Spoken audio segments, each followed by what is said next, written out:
uh get a couple more people in here. Well, that is always a nice thing. With the current events going on, I know there's a lot of raw emotion and passions going around. Yeah, not all of it good, unfortunately. That's true, but good and bad, I still am a firm believer that it helps to talk about it. I think as a society, we have strayed too far into the worrying about how it's going to make people feel. So we don't want to say anything, even about hard topics that need to be talked about in order to come to some sort of understanding or a resolution. Well,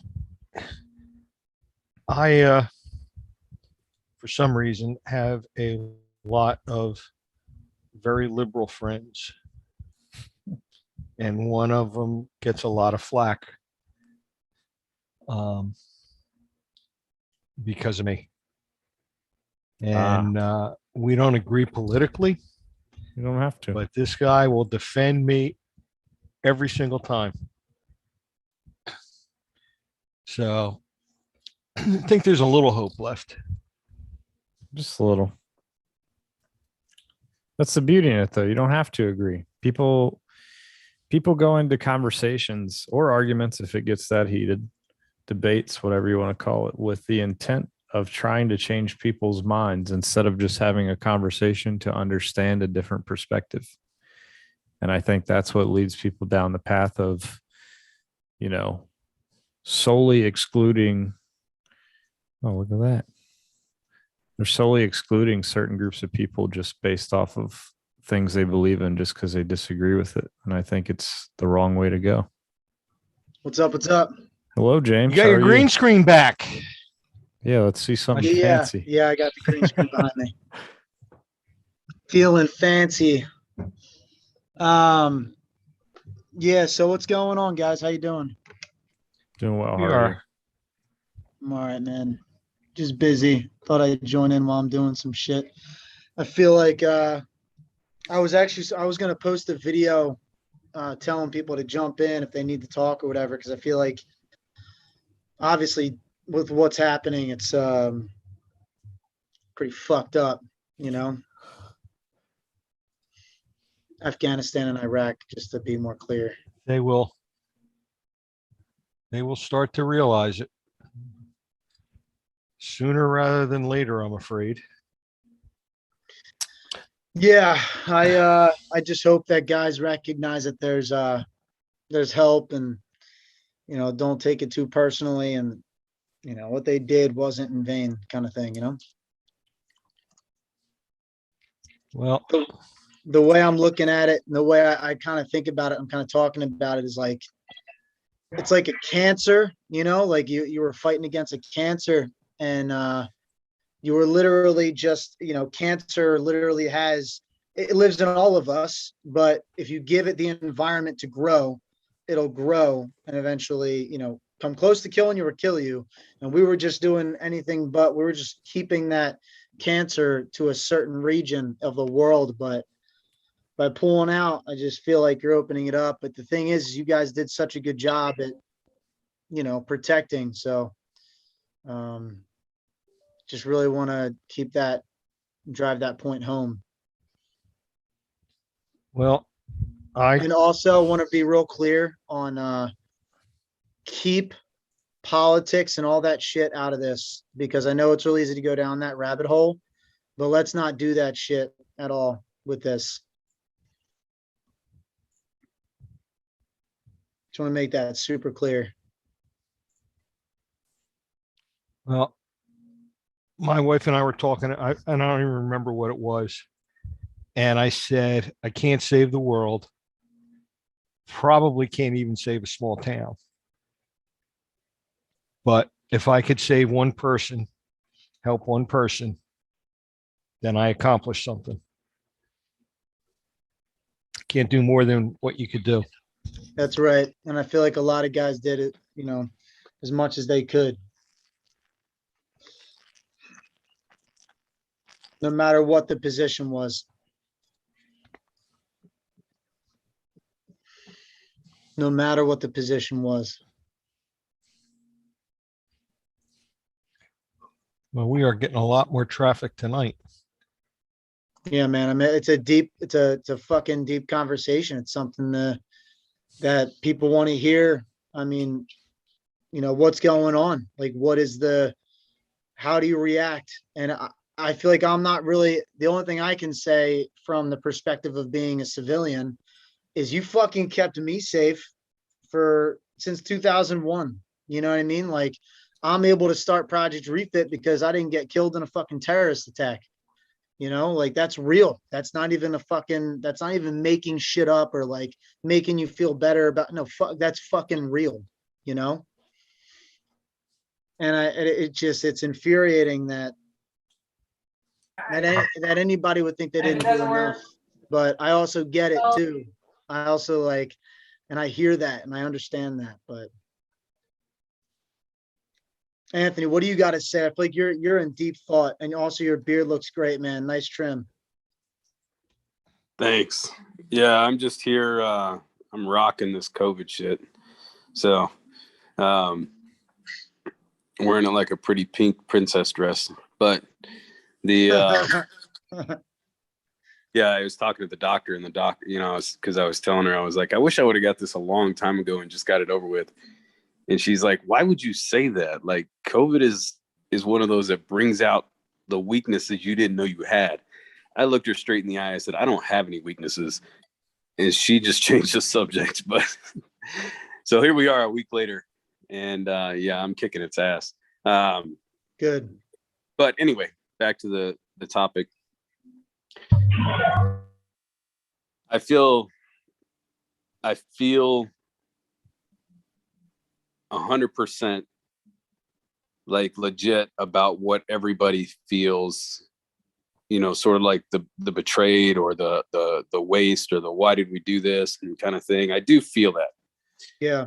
But the fact that it's there, I can't at the same time let it consume me, right. And I can't live that way because there's no position, there's no job, there's no thing I've ever been at school for. There's no volunteer thing. There's nothing ever in the history of time ever has a CEO of an organization made their tactical decisions of that organization based off of how much care and dedication I put into my own work. The job I have now, I can go all out and just really do everything to the fullest and really put myself into what I'm doing. And then the job could still turn around and say, yeah, well, we're not going to use it. Their decisions are not based off the fact of the level of dedication and effort that I put into, the work itself. And I can't think that our government's going to be any different, just because we have so much invested and just because we did so much over there and because the guys on the ground put so much into it that we could expect the government to say, well, I'm going to change my mind because those guys put so much into it. I don't ever think that they're ever, doesn't matter, what side of the aisle, or it doesn't matter who you put in there. They're not going to make their decisions based off of that. So I can't get too wrapped up into it. And yeah. I told somebody the other day is that if I spend too much time at the 30,000 foot level, analyzing and trying to figure out how this should have gone and put my opinion in, the more time I spend at the 30,000 foot level, the more likely I forget to water my own plants. That's right. Meaning everybody's way up there, and they've got their opinion about the big thing, but we're all skipping that self care, that self responsibility, or even just that self maintenance down to the ground, of what are we doing that falls within what we can control.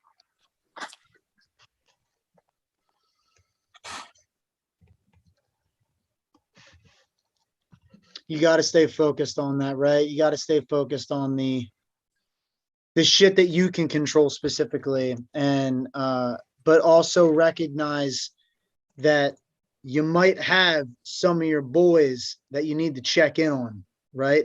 Like you might need to step up, right? 1,000%. 1,000%. Because Yes. that's something that's happening right now. I feel like there's just so many, we should be sending messages to as many of our fucking, as many men and women that served as possible. And in your case, for you guys, as many of your brothers and sisters as possible. I mean, this is such a complicated, hard topic. And it's hard not to, and I understand why, if somebody wants to get political, why it'd be so tempting to do it. But let's try to stay focused on not doing that too. Going the political route is the easy way. Honestly, it is. I mean, anybody who has looked at the history of the Afghan region, if you've looked at it for a second, you already know these people will not stop a foreign intruder until the last person's fucking dead. They will not stop attacking, going after the Taliban. The Afghan people. You got to remember, these people have been fighting since and fighting on these same lands since the time of Alexander the Great. Yeah, thousands of years. I've been inside those tunnels where they have rooms carved out of the walls so that they can go in there and get out of the way of the archers. I respect the people, but the problem with what happened, which you had to know it was going to go this way from the start, without a constant occupation. Yeah, is the tribal leaders. You got to remember, we helped them take the country back from the Taliban in, what was it, 16 days? Yeah, I don't know the exact. I know we're short. Now think about that though. Yeah. They are what hold the country together, but the problem is they're always going to fight. Yeah. The whole region is never going to be at peace. There's always going to be, if it's either tribe going down tribal lines or going down religious sects. And the people will follow tribal lines and religion before anything. Yeah. It's not a question of, I can't believe it happened, that they regained everything we left, just like they did with the Russians. It was a question of when, right? Like, when was it going to? Of when it was going to happen. It was how fast. And they proved it. The Afghan army is folded, even though a lot of them, there are quite a few that did want to see the change. And you can't say that all the Afghan people want to go back to the Taliban, because they don't, especially the experienced stuff. We gave them 20 years of something they've never known. That's right. Listen. Yeah, and that's something that we were talking about earlier too. Was you literally there's so much protection that occurred for not only this country, but also you gave a taste of that freedom to some of these tribes, right? I mean, like some of these people. Dan, what are you saying? You have something to say? I have a lot to say, so you might just want to finish that conversation first. Okay. So I feel like this is one of those deals where the Afghan army folded because they're going to follow tribal lines.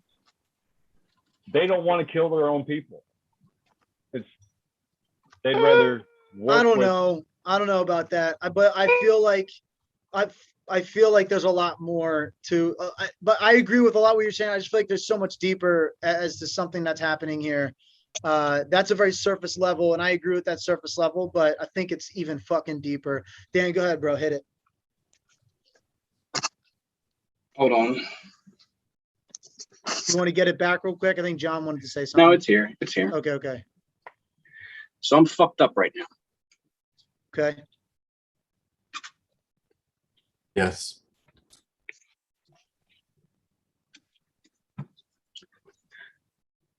One second. Trying to do it without a fucky throat. So my thing is, I understand. Fuck you. I understand every positive aspect to it. It means fuck all, and I'll tell you why. We lost, in my mind. We lost. The Taliban is the acting government. We lost. I feel like Gunny died for nothing. Now, yes, Project Refit, everything good, like it happened for a good reason. That got to put that to the side. I've based. So whether anybody's ever agreed or disagreed with the war, I could tell them just to fuck off, because I knew for a fact that Mo and I's company in Afghanistan liberated dozens of villages from the Taliban at the villagers' requests. We saved lives. We introduced freedom to them. And that's gone now. They're back to the way they were. The province we were in got overrun last week. Done. So I've based a lot, if not all, of my progress in therapy on that simple fact, that there was some light to it. There was something good.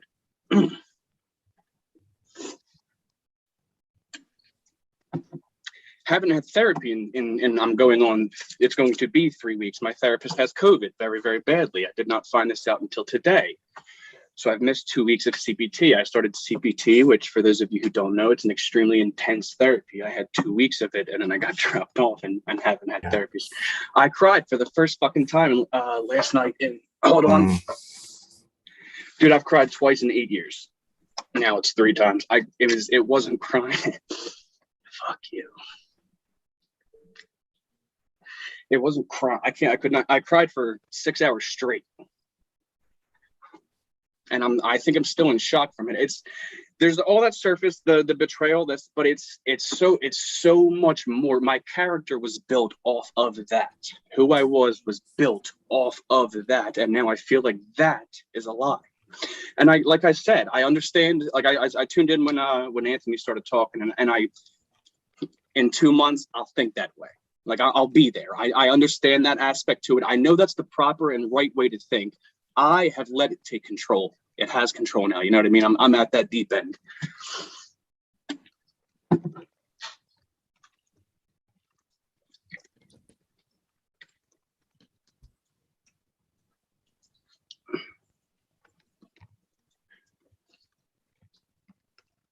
I think if I'm this fucked up about it, there's going to be a lot.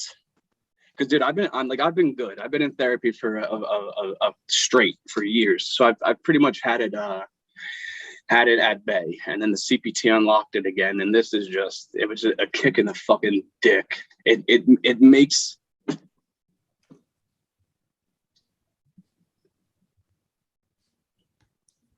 Like I said, I've never given too much.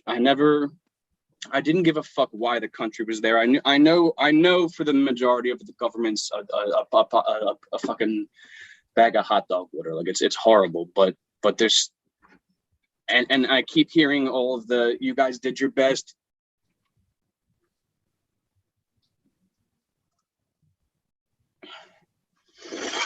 I hear that you guys did your best and shit, and I feel like that's a very not disrespectful, but insensitive thing to say for people who feel like this. I know I did my best. I know I didn't take part in the failure of it,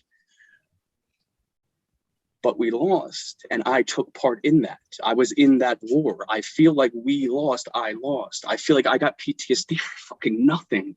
I feel like Gunny died for nothing. And like I said, in a couple weeks, couple months, when I go the fuck back to therapy, it'll get hashed out, and I'll have a more manageable mindset on it. But dude, right now, I'm volatile. Like I wanted to fucking burn shit the fuck down last night.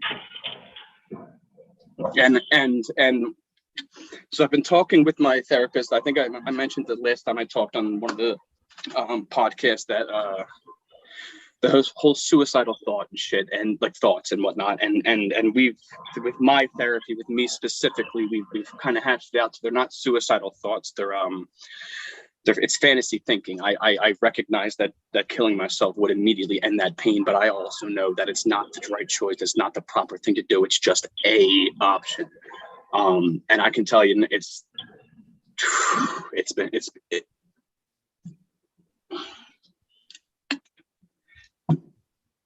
back hard. It's back heavy. I love you, buddy.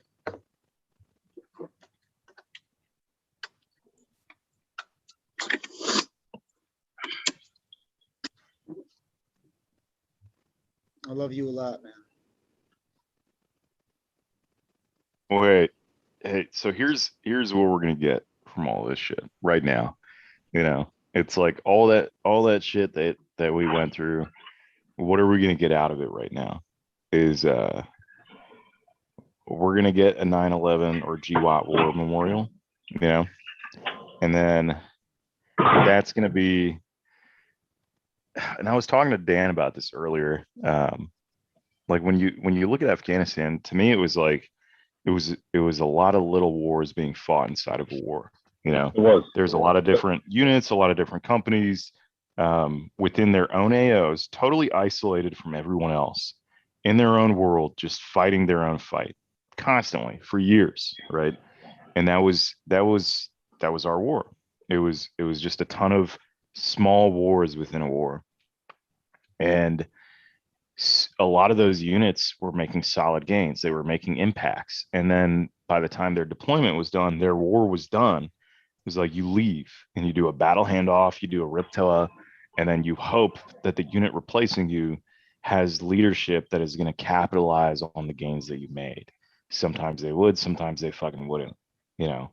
But then at the higher level, at the policy making level, there was no intent for the most part, I think overall, to capitalize on those gains that all these units were slugging out to get, that they were putting their heart into the fight to kill these motherfuckers that needed to be killed and to make something for the people around those areas that were just trying to live their lives to have some semblance of normalcy, you know.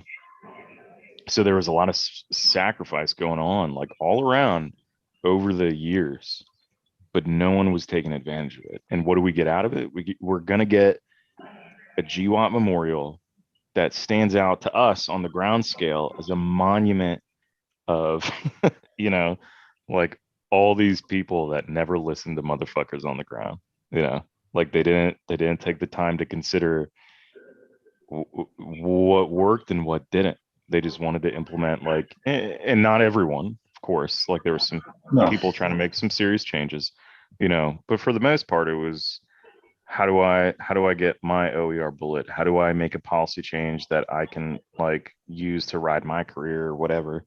And how do I look for the next cycle of elections or whatever? So it's all these things that we did that was solid on the ground was never managed properly to me.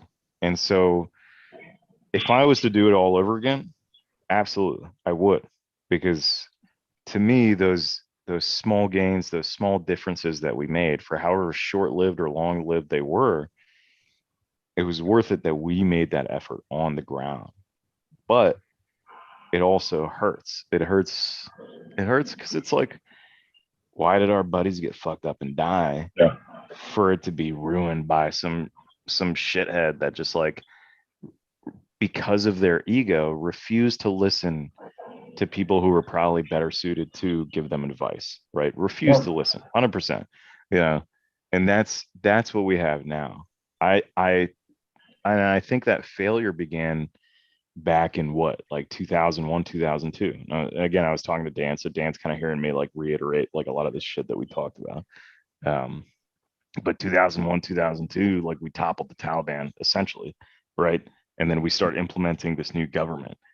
But you look at the 90s and you look at why the majority of Afghanistan and the majority of people who were just trying to live their lives, why they were more okay with the Taliban taking over, even though they knew they were more hardlined and that their version of Sharia was not in line with what they wanted. But they were like, well, we have this really corrupt government that's communist Soviet era legacy government.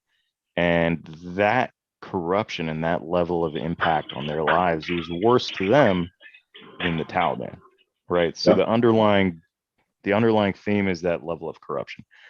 We implement this new government, no oversight, no managing of funds properly, not considering the cultural, the societal, the nuances that are totally different from us. And in a way, we made them worse because we give them all this money and we don't oversee it at all. We're just like, we're going to treat you like you're an established nation, you know, that has been through the growing pains of dealing with this. And we're just going to just do what you need to do. Like, totally, we're going to trust you to do this. And of course, no surprise, like it should not be a surprise to anyone. They took advantage of it, you know. And then the locals that are trying to live their lives are seeing this and they're like, well, I'm not going to risk my life to get murdered by the Taliban for like a corrupt government. Why would I? Why would I risk my family for that when I'm getting night letters all the time telling me that like if I cooperate with the coalition or Afghan government forces, like my family's going to die and I'm going to die. Like, why would I fucking do that? You know, so from the beginning, the stage was not properly set. So we're fighting all these little wars across Afghanistan on all our deployments and things like that. But there's no real long-term strategy, right? There's no real thing like that. So that hurts. That's what hurts me, is that we made all this effort. We made all this sacrifice. We fucking try. And of course, there's always shit bags within our little units and stuff. But for the most part, most units were like really fucking trying. I mean, like you joined a fight, right? That's why you joined during wartime. But it's like you're joining to fight something evil that you see as evil. You're joining a fight to stand up against that kind of shit. And then it thrives and succeeds and captures an entire country because you were let down, you know, from the top. That's shitty, man. That's shitty. So like, yeah, and I'm with Dan on this. Like, I get that. Like, my perspective is that like I would go back. I would 100% do what I did over again, risk what I did over again, because we made such an impact for people around there. But to see that all undone, that all our buddies that made those sacrifices and that died and that did that kind of service to just be squandered, you know, because policy was fucked. Like that's shitty. And then again, what do we get? We get a fucking, eventually we're going to get a fucking monument that just stands out to us as a monument to failure. You know, What's the thing that's hurting you the most, Mo? that The monument? is that, well, no, it's not. I mean, it's not that we're going to get like, you know, like we'll get a monument, we'll get a memorial. Cool. Like that's something we can physically go to and like pay our respects to. But it's also a reminder that, you know, like, well, how did we get here? You know? So basically the poor end game goal for you is what, or lack thereof, is what really hurts you. Well, yeah, it's like this stuff was never, and I get that policymakers are always looking out to like, hey, how do I stay? How do I get reelected? How do we make sure our party's like whatever, you know, that's the political side of it. That's the policymaking side. They're looking at the long term.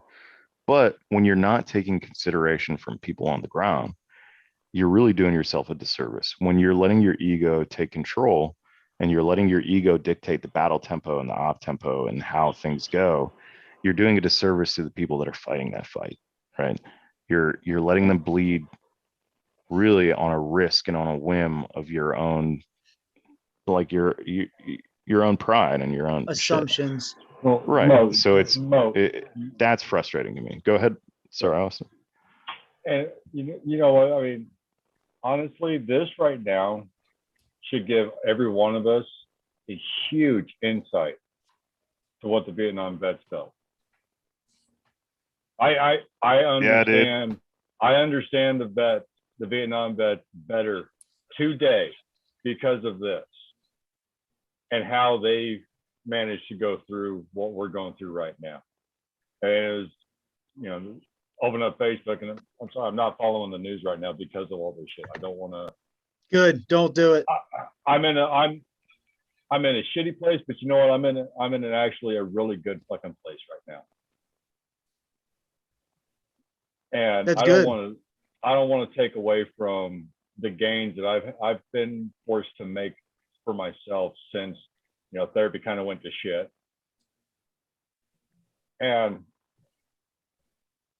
But seeing that, the first thing I thought of was, I now understand what my Vietnam vet brothers and sisters felt. when they saw Saigon fall. And then there's the picture of the pickup of the Chinook picking up people in Saigon. And there's another picture that's supposed to be of Kabul, and somebody doing a rooftop extraction with the fucking Chinook again. And it was almost identical photos 5 decades. Well, that's something else that bothers me, is that how many times do we have to relearn the same lessons? You know, remember, we're never going to follow. We're never going to learn. Governments never learn until, and you know, don't let the policymakers, and you know, it's like when we were in Afghanistan, you know, Charlie Company, ego-driven fucking CEO. Oh, my guys are going to do a fucking my guys are going to do a fucking dismount patrol in sub-zero temperature with no fucking snivel gear because I'm going to threaten them with an Article 15. Remember that bullshit? Half the fucking company got frostbite on that fucking first day. Surprise, surprise. But I mean, we don't let fucks like that. Don't let the politicians who gave this shit away from us. We won our battles. We can't look at what the people did in these last 2 weeks of giving back. I mean, literally giving up. And here you go. You guys are back in charge. No. So here's the thing with that, is that I don't blame them at all. No, not at all. For what they did, right? I mean, I don't imagine exactly. They're in survival mode. Imagine from their perspective, you're a part of a government that's 100% corrupt. The Taliban, because we gave them a date, an actual hard date that we will be out, they're like, okay, so as long as we don't overtly attack US forces, like we can just run across the country because this is what that peace treaty is telling us, and we can just fucking take ground. Like, cool. So of course, these motherfuckers that are already in this like corrupt government are going to be like, you want me to die and you want me to risk my family's life for them to make an example out of me if I resist you, for something that doesn't fall into my tribe and is also insanely corrupt. Like, not gonna happen. Don't blame them at all. Not at all. They were trying to survive, and I don't blame them, because I cannot imagine what it's like to have that kind of existence where that's what you have to worry about. I don't blame them at all. You know, it's again, to me, it's like it starts at the beginning. You know, it starts when we went in there and how we approached it, right? It was just people didn't want to listen to the folks on the ground, the folks that probably had a better understanding of what was going on. Look at what doing a rip toll was like. We did ours with 173rd since 2 fucking platoons to cover down on a cop occupied by 2 companies. And what's the first thing that, you know, the first run-in with these fucks that we have is with fucking Norton. Me and Norton, you know, 2 weeks before we finally fly out of that fucking shithole, we finally get a shower next to our tents.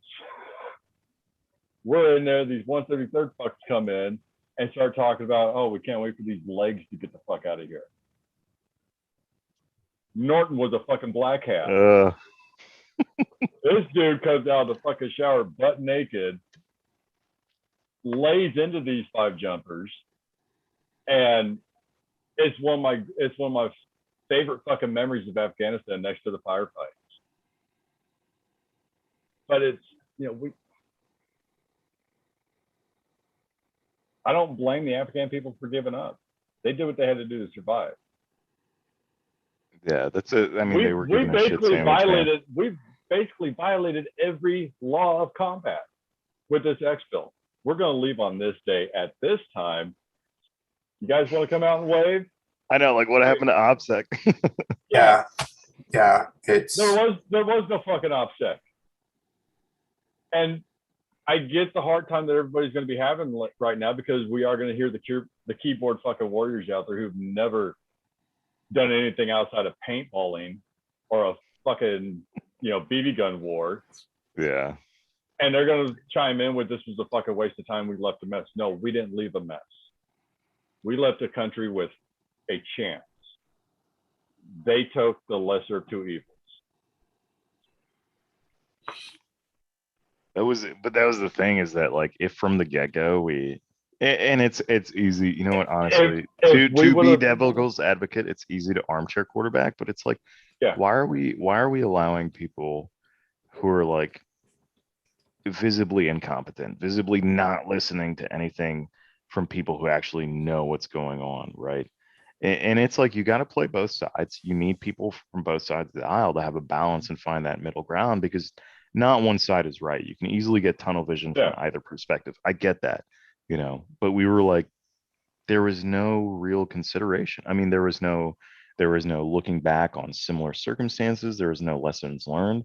I mean, even halfway through the war, right? You're talking 2011. By the end of 2011, we were out of Iraq. We pulled out, right? We didn't even take the lessons learned from Iraq. I mean, if you look, while we stayed in Afghanistan, like, come on, man, like, holy shit. Look at the similarities of our exfil and the Russians. They're fucking identical. The Taliban was behind them the whole fucking way, picking up all their shit like they're doing with our stuff. Yeah. As soon as we gave them those dates, that's why they made their mad. That's what I'm saying. It's like the moment that we told them that this was happening, like, they started immediately seizing ground. They've been planning it for years. It's like when we did patrols with the ANA. Where'd you have the ANA? In front or behind you? Oh, in front. Yeah. We went out on a patrol once with the ANA and the Czechs. The Czechs were in the back. We were in the front for some fucking reason, because someone had. Well, the Czechs were pretty legit. I would trust the Czechs out there, like, watching them. Dude, we got into a tick, and it's us, ANA, and Czech, and the Czechs are running up behind the ANA, shooting at the fucking ground to get them to move. Dude, those Czechs were so cool. They didn't give a fuck. Hell no, they didn't care. I love those guys. Hey, I wanna jump over. So Roth, how you doing, man? I know you just jumped in. You want to talk at all? You have anything you want to share, or thoughts, or you just listening tonight? No, I just got off another small group, and I was like, you know what? I knew you guys were having one, so I just kind of want to listen. That's it, man. I just really, I really can't put into words, really, just like, or how to describe feelings and stuff right now. So it's just like, I kind of want to listen, and maybe at some point I'll come to the terms of exactly how I'm feeling, because I know how I'm feeling, and it's hard to explain. Just like everybody else, I'm just trying to figure shit out, and just listen and observe. Yep, understood. But thanks for having me, though. I appreciate it. Of course, brother. How about you, Robert? Go ahead, man. I want to hear from you. I haven't really heard you tonight at all. Are you doing the same thing, kind of just listening in? Or you got something you want to say? No, I'll chat. Can you guys hear me all right? Yeah. Okay. So I'm kind of in a unique situation, I would say. I know that obviously we've all served, or we're part of this. I'd like to call it a family. That the fact that we can come together like this and discuss these hard things. Joseph and I were talking about that right before he went live.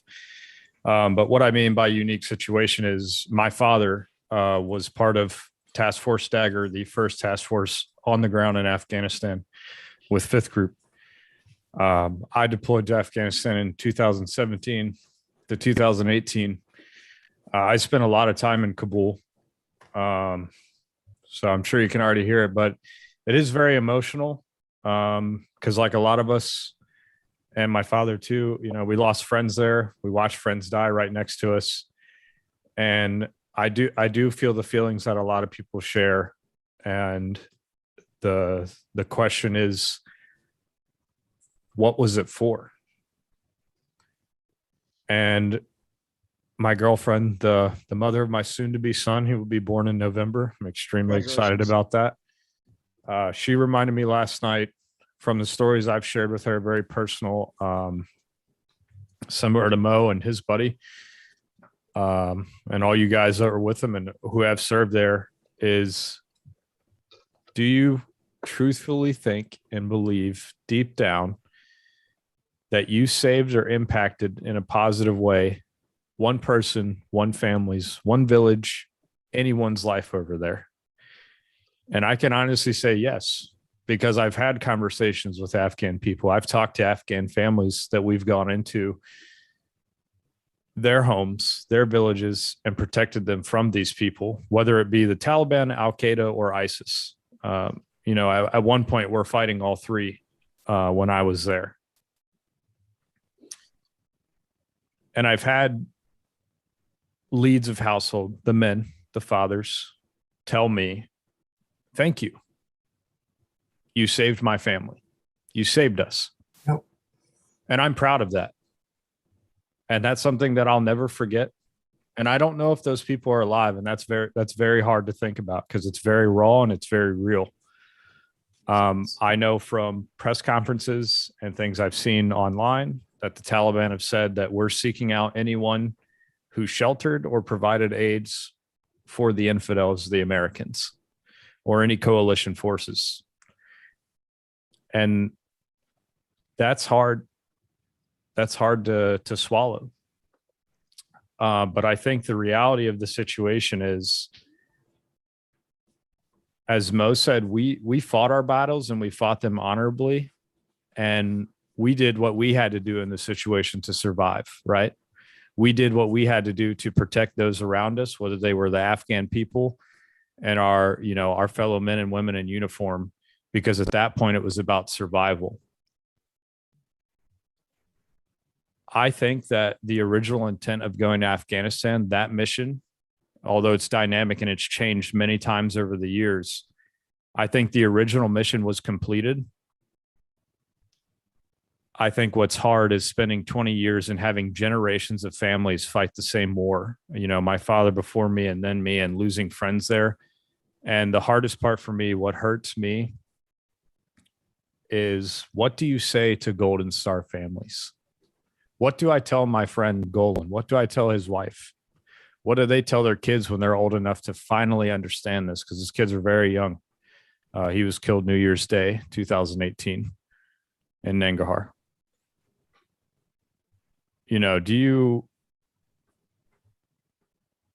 I don't know how you explain, and I don't know how to make that feeling go away from us as individuals, but especially those, who have lost those people, because I guarantee they feel a sense of betrayal, of wasted time, of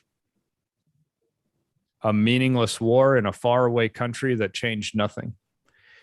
And there's been times that I've, pondered this where I felt the same way. And there's been other times where I've recognized the difference that we've made. And this is where I fall back on, my family history. It's dated back to people fighting in the American Revolution and what the flag stands for and what we mean as the leader of the free world. And I think it's always morally the right thing to do. And just the good human nature is to help those who need help. And that's a huge part of the conflict that we've been involved in. And the hardest thing to, ponder inside is, what did 20 years do? What impact did we have that was lasting, and what did it change? And whether or not this result that we're witnessing right now, if any amount of time would have changed it, is the answer to stay there indefinitely? Would that somehow take the feelings of betrayal or negativity or people dying in vain? Would that make that disappear if we just never left? Is that feasible? Is it the right thing to do? But most importantly, it's being able to have these discussions about this, right? And being open and honest. And, Dan coming out, and I appreciate you sharing with us, but that raw emotion, it's very real. There's no hiding it. There's no running away from it. and eventually we'll come to terms with it. But what bothers me the most is the confusion, right? It's a conflict that I think it's a hard battle to fight within, because it's easy to kind of feel like it wasn't for anything unless you consider the small battles won.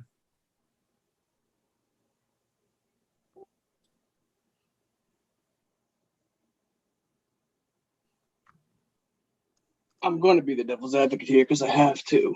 Sure. Before yesterday, I 100% agree with that wholeheartedly. But knowing that the small battles, now again, this is where I'm at now. And in a month, 2, 3 max, I will be on the other side and I'll be thinking about it rationally. But I'm bitter right now. I'm very, very bitter. So I'm on the irrational side of it. So yes, I hung my hat on the fact that I literally saved lives. My company literally saved lives in Afghanistan. But to know that the exact province I did that in last week was overrun by the Taliban, and just as you said, anybody who was an American sympathizer is dead. That's every single village that was around our base. That's immediate already. So knowing that that is the fact, for right now, it diminishes any good that was done in that time period, because it amounted to nothing. It gave them a taste of freedom. They got to experience the freedom. They got to show their kids, birth their kids in a free nation. And now it's right back to what it was before. So all of their dreams, everything they lived for is done. You just saw the videos. People were trying to climb in the fucking plane while it was flying and they're falling off. Like, come on. I recognize everything that's been said. I agree. Part of me agrees with it. Part of it. But the very fact, like what you said, what do we tell Gold Star parents, Gold Star families? What do you tell them? That it was they won the small battles. The small battles mattered. They don't give a fuck about the small battles. Their son's dead. Their dad's dead. That means nothing to them. So it makes sense for me for it to mean nothing. It's equatable to me. This is too like I said, I've based my growth off of it. I've based the CPT I did before I got out. The start of the CPT I'm doing now, I've based this off of the fact that good was done, and from our perspective, it was being sustained to whatever extent. And yes, we knew it was inevitable that this was not going to be the forever thing, but it's tangible now. It's tangible. It happened. It's done. It's set in stone. The Taliban is the acting government. It's over. We lost. I think that, now this is me, I believe. I think this is one of those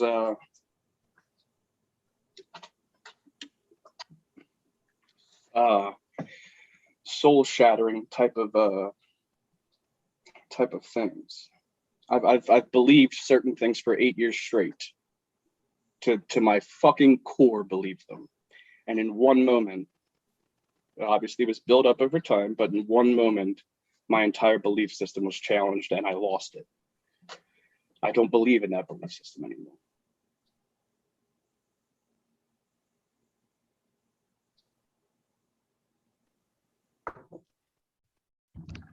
You, Dan, I appreciate that more than you know. I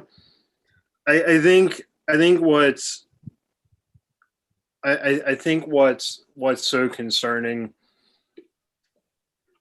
is obviously the raw emotion that we feel. It's the reality that we know is present, because 99.9% of the country has no idea what is really going to go on there.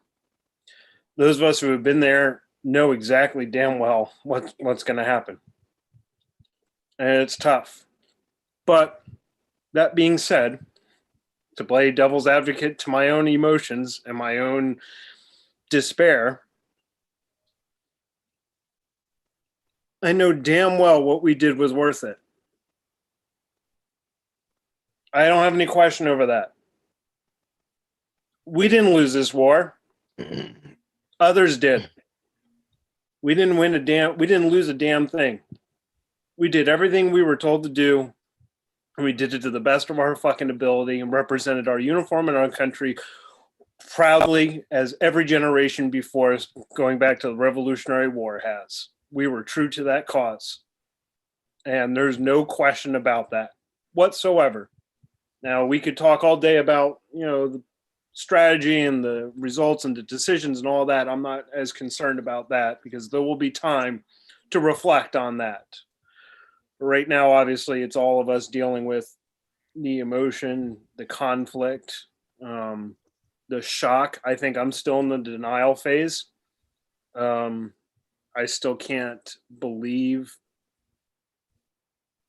what I've witnessed because all weekend on my news feed, I watched so many friends of mine communicating directly with their Afghan friends stuck in Kabul,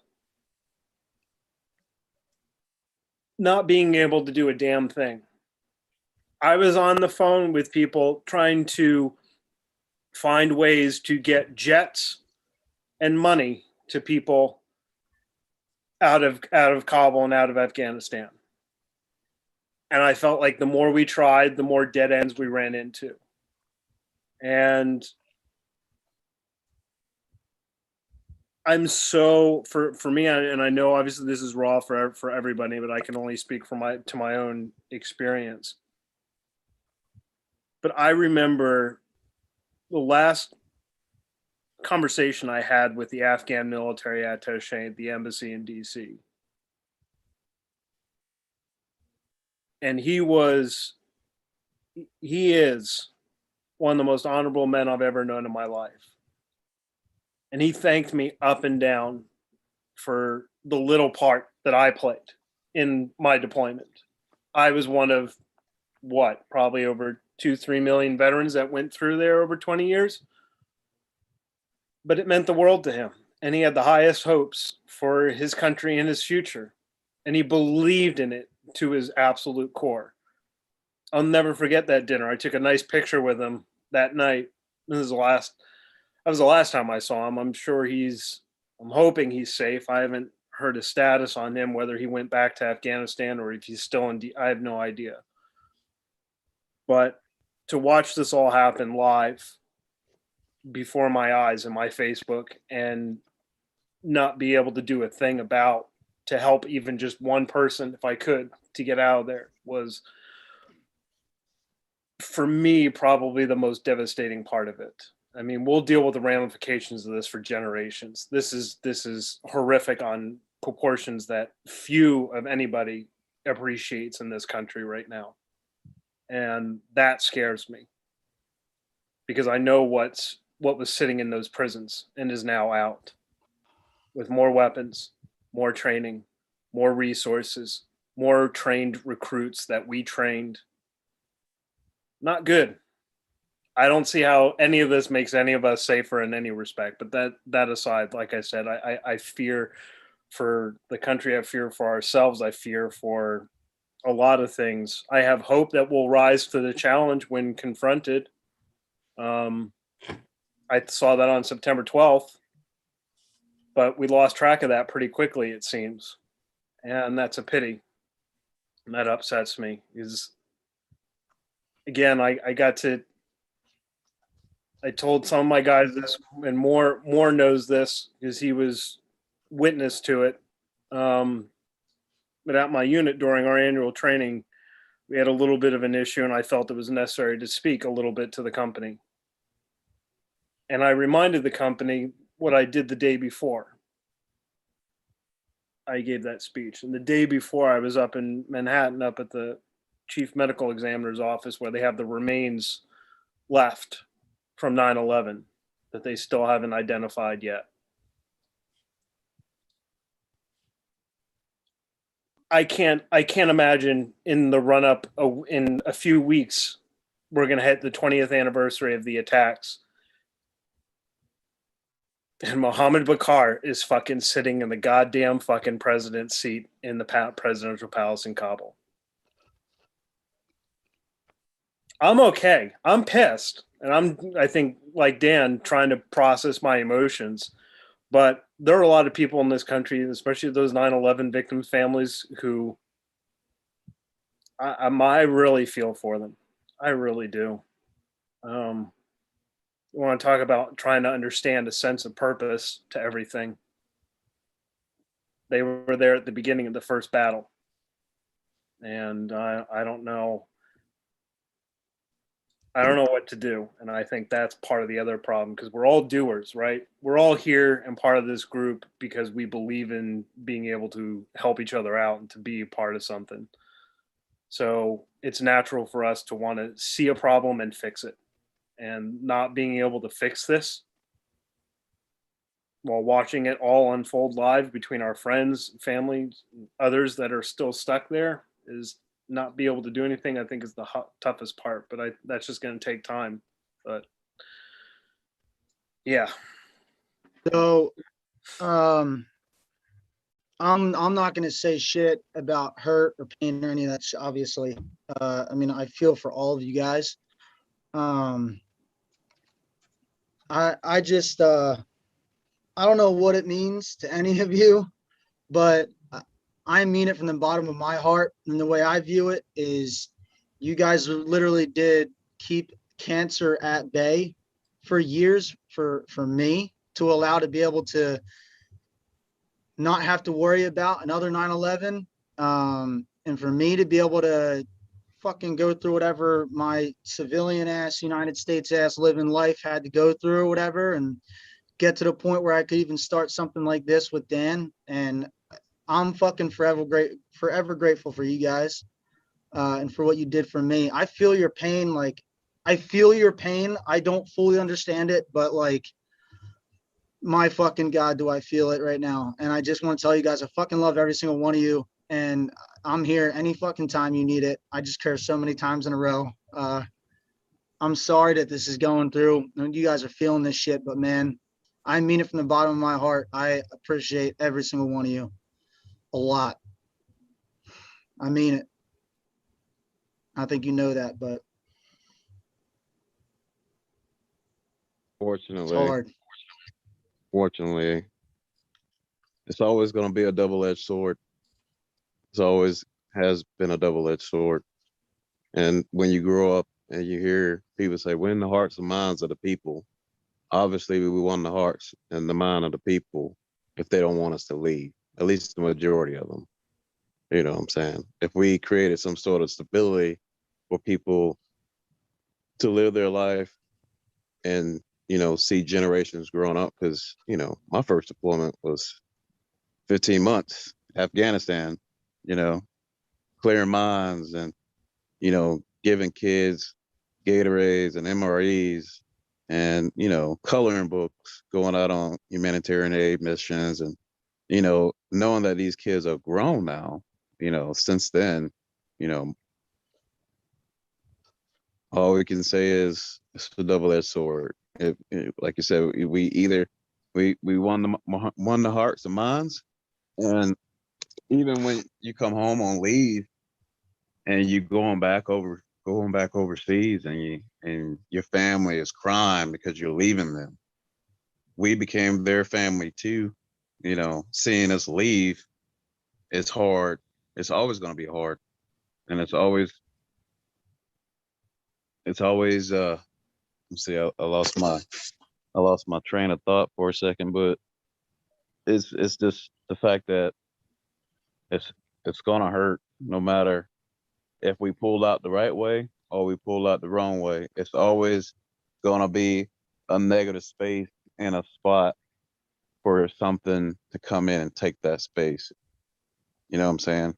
Like, if there's nothing there in a void, you know, and you vacate that space, who do you think is gonna take over? And that's I mean, it might seem kind of cold, and I don't know, maybe my heart is a little bit jaded, but when you do see people hanging on to a jet, trying to say, "Hey, don't leave us," you know what I'm saying? I mean, tragedy, you know, for this country always bring us together, unfortunately, because people forget so fast on things that have happened to us, you know what I'm saying, on many levels. You know, having storms, having floods, you know, I mean, people looking at Haiti, say how we can help out with Haiti, you know, how we gonna help Puerto Rico, you know, how do we help our veterans here? How do we help our own people here understand that tragedy brings us together? I mean, it would not be no Project Refit. It would not be this generation of veterans now if the tragedy hadn't happened to start off with. We wouldn't have the relationships and the family that we've grown and the network that we've grown together without having tragedy. And like I said, people seem to forget so fast of what that things that we've been through that it takes tragedy to bring us back together. Our country is not in a good state right now. I mean, we got people, you know, don't even want to say the Pledge of Allegiance. You know, they don't want to, you know, be a part of America because it's so divided and broken because of, you know, the system of democracy. Yes. I mean, yeah, it's great for everybody. Yeah, you always think you're going for the lesser of the two evils, you know, because of the type of system that we have set up. But it takes something raw happening and where people can see it and you can put a face to it, you know, that brings us together, unfortunately. Like, chime in if I'm wrong, but you know, humans, you know, we have to see pain to have reaction. We're reactionary people. We're not preventative. I mean, being in Afghanistan for 20 odd years, or even Iraq or any other place we've been in, Syria, all those other places, we've made an impact in all these places. We built relationships because of the things we did or the things that we saw because we can relate to each other. I mean, it's a hard pill to swallow. Like I said, it's a double-edged sword. We go in, you know, cause and effect. You know, some people you've made lifetime relationships with, and then some people you forget about because you don't talk to them on a daily basis. You know, we got people going through stuff before this, and it's hard for us to even impact them. And we're in the same country, you know, they're in. You know what I'm saying? Like, we can hear it all day, but unfortunately, the numbers of homeless, the numbers of suicide, the numbers of people who don't respect the country they live in, it's just a fact. It's just you can be the best person in the world, but it takes a group of people to cause change. You know what I'm saying? So I don't know how else to say it, but it's This could be supposed the to be group. painful. It's just the fact that it's just the fact that when you look at it surface level, I mean, what are we gonna do next?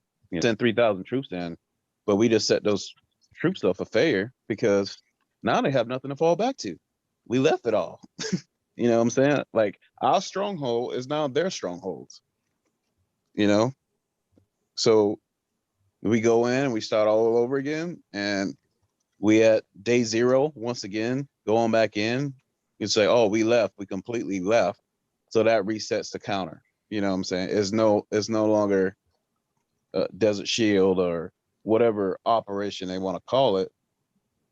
It's now a new war.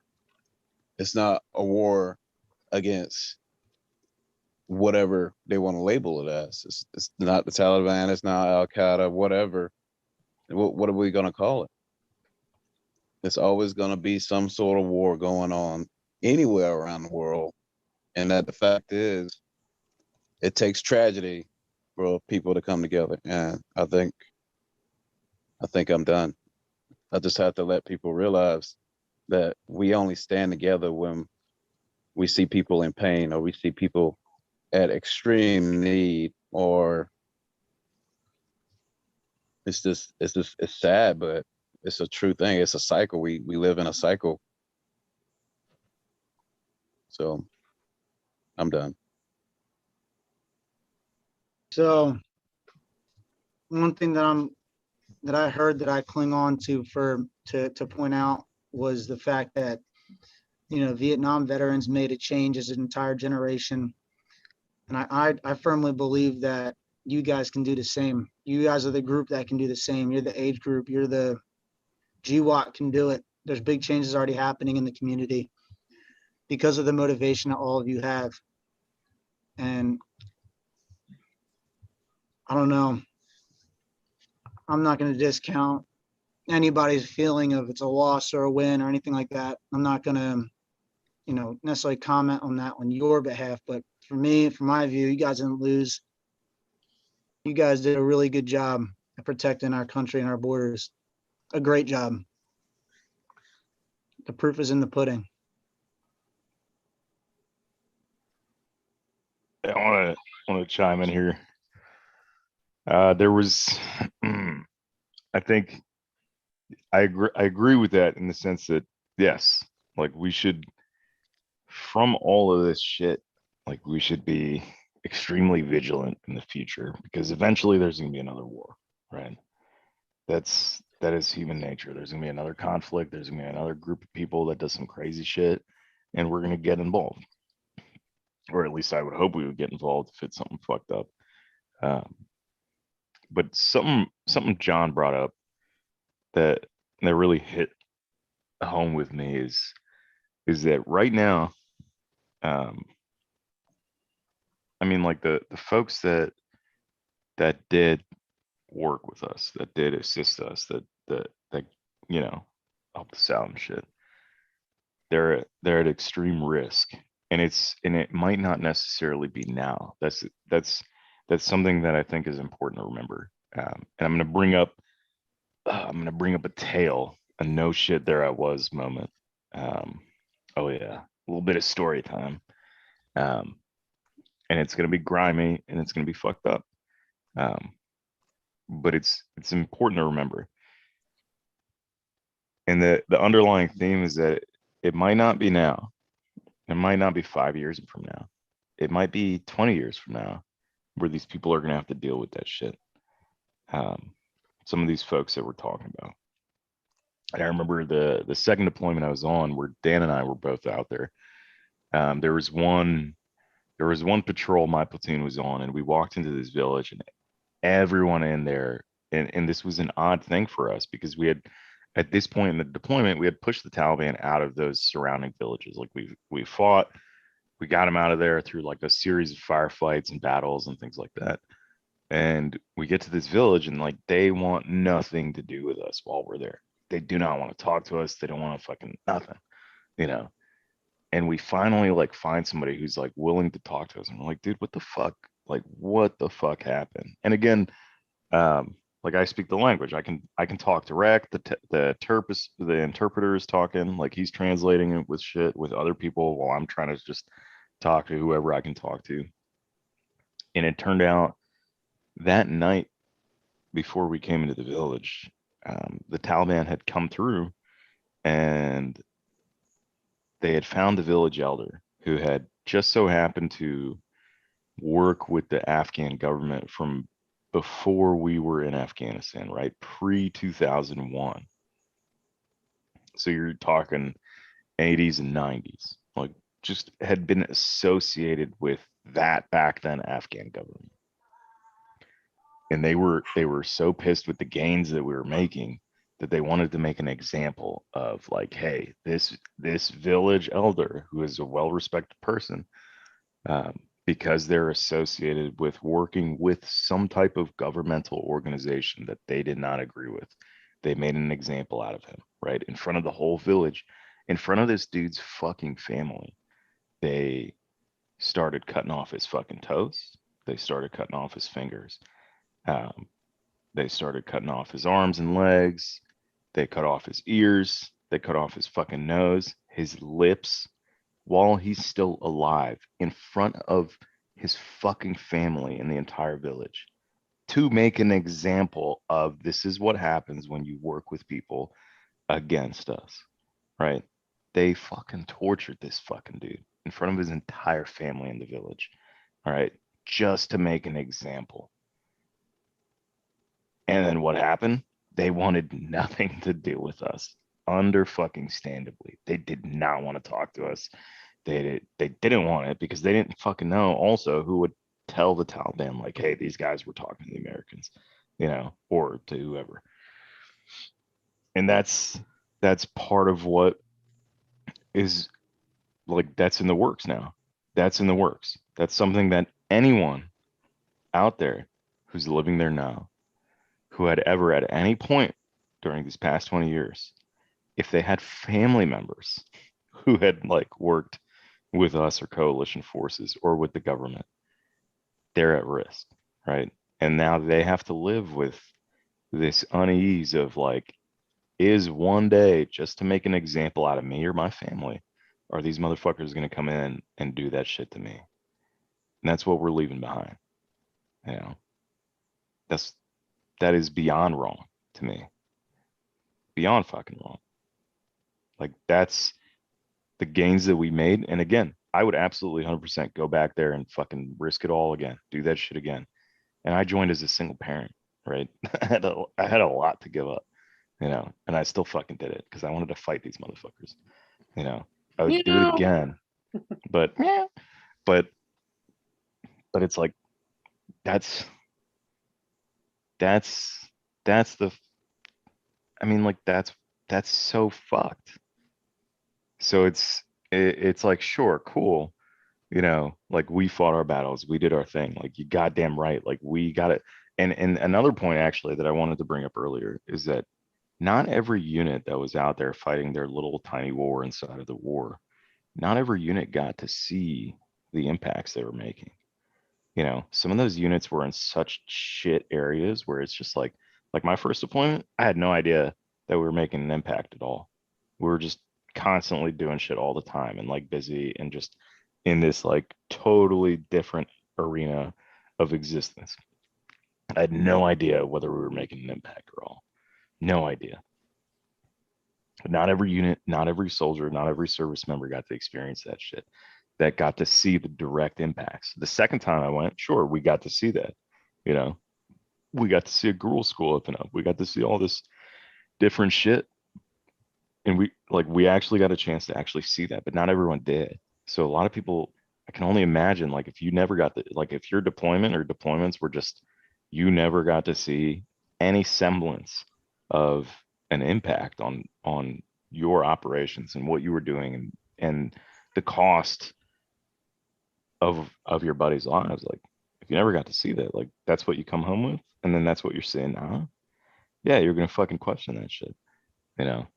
So it's, I don't know. It's a tough situation. It's like, again, I would personally go there and do it again. I would totally understand if no one else wanted to, you know, because it's like, what do we get out of it? That we get that knowing in the back of our mind, even some of the people that we helped, they're fucked, you know. They're fucking fucked. That's what we come out of it with. That's shitty.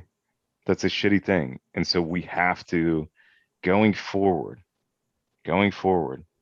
whatever the next conflict may be, there has to be a voice from the community of GWAT at the very least. There's a lot of other communities that got to stand up, but there has to be a unified voice of like, where is the oversight? Are you going to do this properly? Like, fucking do it properly. Like, if you're going to commit, you know, like, don't half-ass that shit. Don't fuck the people on the ground on both sides, you know, the civilians and our people, like our fucking service members in that fight. Don't fuck them, you know. Make that fight worth it. Make that cost worth it. And that's the hard part, is that I feel like a lot of people are looking at it like, was it worth it? That doubt, that even that doubt exists is a huge thing. Yeah.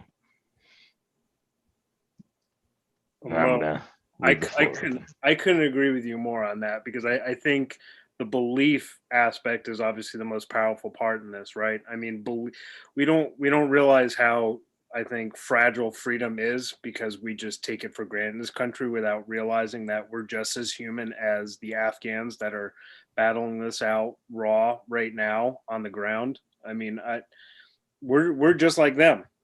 We're just as human. I mean, we had our own conflict in this country over the last year. We've been, pretty brutal in that regards. Probably, not on the Taliban level, but for being the world's greatest superpower and the most, freedom, liberty oriented world, country in the world, as we pride ourselves with, we exposed our weakness in our humanity and our human nature over the last year. And I think it's just been unfair for our politicians to put that level of judgment and expectations on a group of people that we put them in an impossible situation. It's either they fight and die or surrender and die. That's an impossible set of circumstances that I think very few people in this world can appreciate, making that point. So I think coming to terms with, not knowing whether or not it was worth it. I think, Mo, you hit it on the point, not seeing that impact on the ground if you weren't privileged on that. And that's where I feel tremendous privilege. I feel and that's a perspective I don't struggle with as much, just because of the nature of my work there. I got to see a lot of different things, but I didn't realize the gap in that until I went to other units in the country, and seeing that impact and knowing that impact, knowing the part of the puzzle we all played in that. That's something that I have to check myself on a lot. And I think, Mo, you know that now, too, because you obviously went from the infantry side to the intel side, right? Where you get to see the little, the guy behind the smoke screen, a little bit, but it's the best of both worlds, baby. No, I agree. I agree. That's why I love my time with Demon Company as much as I did. But it's just, I think it's the lack of perspective and the lack of hope that obviously led to a lot of the failings there. I mean, there were a lot of reasons the Afghan army fell this week, but I think a lot of it was, well, screw it. I got to save myself because I don't have any hope that anyone's going to come and back me up.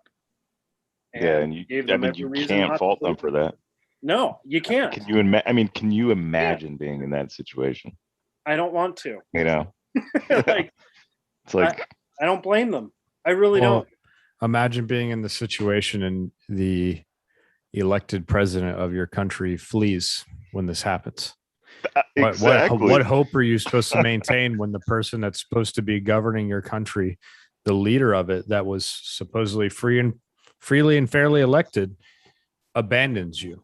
Yeah. And so at that point, this all boils back down to the what was it for question. And this is where all those negative feelings and, that hard, raw emotion comes out of both the Afghan people and veterans like us who have served there and other places alike, but specifically in Afghanistan right now.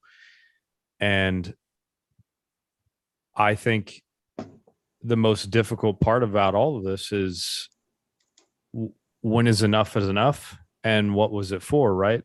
But if you can find some of that hope and that positive change that maybe sheds light on the good you did, even if right now people like what Dan shared, even if you're not feeling it right now at all, even if you're not over that hump. And I'm not saying I'm over it either. I go back and forth between, damning it to hell and saying I would do it again, because I don't regret it. I don't regret a single second that I spent there. I don't regret a single op that I did. I have zero regrets for my service over there. And I do it again with Mo. I'm right there with you. And the other part of me is like, what the fuck? And I think that's the toughest part right now, is just processing all of it, because it's like, we look at this and we know what we did. We're all aware of it.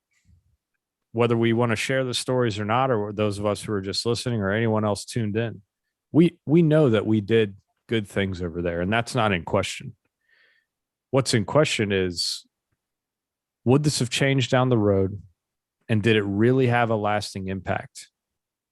And that's the tough pill to swallow, especially when you've lost friends, you've lost family to it, whether it was directly over there in combat or to, the war back home within. The scars that don't heal. And it's a really hard thing to sit there and go back and forth between yourself. And I know I said that earlier, but again, the fact that we can sit here and talk about these things, and I hope that we continue to do this, not only on these calls, but, as James said, like, please reach out to your buddies. I know I have been from the different services and the different, teams that I was with out there. And yeah, sadly, whether it's just life, it's on me, it's on them, it's on both of us, whatever. I haven't talked to them in a very long time, and I should probably change that. Because maybe even now, maybe the answer is help your buddies through this, and maybe it helps you. Because like I said, I know I'm going back and forth. I'm no disrespect to her. I have an incredible respect for my girlfriend because of her profession. She's a first grade teacher, and that's something I could never do. I'd go back to Afghanistan again in a heartbeat over trying to be a teacher. But I bounce ideas off of her for that outside perspective. And she reminds me of the little things, and she relates it back to what she does. Because I have worked, talked to, played with little Afghan village kids and the little kids that run trash donkeys on the streets of Kabul. And if I can make that kid, or if I did make that kid, his family, or anyone feel safe or protected just by our physical presence or the actual missions we were doing there, that's good to me. Does it make it all good? I don't know. I don't know if it will. That's me being honest. I don't know if it's ever going to change the hardship of it, but what's important is that we have each other. We can learn from this, and I think we should, individually, as a military, and as a nation. And it's a strange thing, because deep down, being 100% rational and trying to disconnect myself as best I can from the situation, I think this was inevitable. The second my father, the people that he was with back in 2001, before the official boots on the ground date, the second we chose to step in there and do something about what happened after 9/11, this was inevitable. Because it's either that or stay there forever. And at this point, even prior to the Taliban agreement, I think with the release of, the Afghan documents, and after 20 years of this, that even the taste from the American people, it's leaving a bad flavor in their mouth. That's my opinion. I don't know if it's shared by other people or not, but I think once you get to that point, you have to answer, or at least ask and talk about those hard questions of, would this have changed if it was 10 years ago, or if it's 20 years, or if we stayed there forever? Is staying there forever the only good solution, the only right solution? I don't know. I don't have all the answers. I'm trying to think about them. But I think it's why important that we talk about these things. You don't think most of the country knew we were over there? I mean, that's possible too. I'm going to jump in, bud. Go ahead, Mitch. You said some really powerful words, and you kind of tread the water neutral, which I really respect, right? Like, we've all been there, we've done it, right? I've got my Afghanistan flag that I bought from my best little buddy. He was about 12 years old. He wanted to sell them to me for $100. I'm like, how about $5, right? At the local bazaars down there. We did what we did, right? To me, the terrifying factor about all this is like the bombardment of the planes and the disappearance overnight without a political peace plan situated in place, right? So Taliban don't come in, right? So there's a lot behind the scenes too that a lot of people haven't talked about. I don't judge one side or the other. I don't do politics. I don't go left, right. I don't give a shit what you feel about. But there was no political plan in place to solidify the statue of the current government in place. There's little girls that can go to school and get taught and get educated. That's gone. Afghanistan had its first female mayor. That's gone. That's what we were fighting for, right? Initially, yeah, I get it. A landing zone for terrorism against America, but then it turned into freedom, right? Give these people freedom. And we were doing that. And now that's gone. And I've broke down 3 times today. I'll be honest. About an hour before the podcast started, I broke down on film and A's and bawled like a little fucking baby. I'm not gonna lie about it. Because I had friends that had their best friends lost there. We've had our times, we did our things there. And to see all these kids that are, 20 to 30 years old and even the 40 years old have that glimpse of freedom, and it's ripped away. And now they're going to be under emirate and Sharia law, no TV, no sports, no entertainment, none of that. They'll go door to door. Think of Anne Frank, the Diary of Anne Frank, if you will. Door to door, the Taliban can take any child they want, 12 years or older. And it's back to where it was, and it just went back to a third world country. I really loved it over there. I had such great experiences with the interacting with the local communities down there, and like kind of said, you said the same thing, right? So you had some interactions with some of the locals there too, and I actually had very positive interactions when I was there. Obviously, we had to do military, right? But as for the communities, like they were appreciative. They're like, hey, you're here to help us.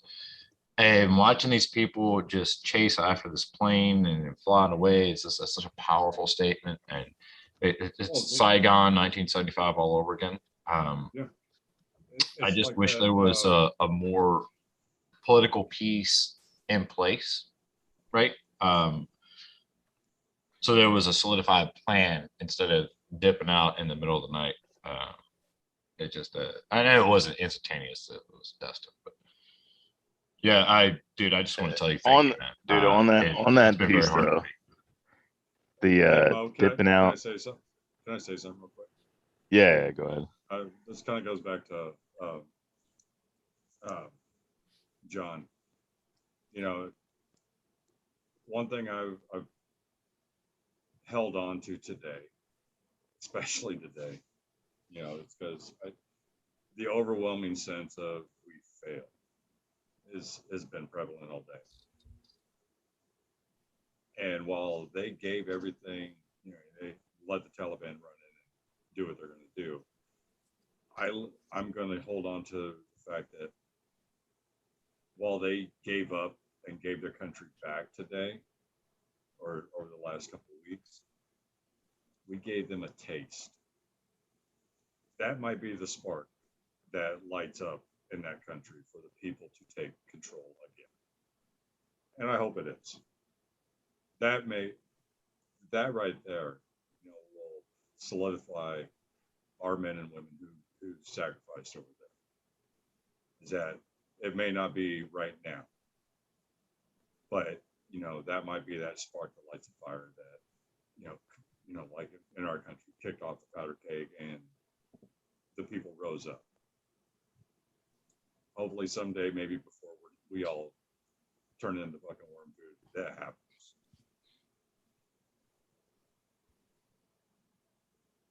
Before we all die of burn pit disease. Tinnitus. I'm on that 3M shit. What? You had to go there, didn't you?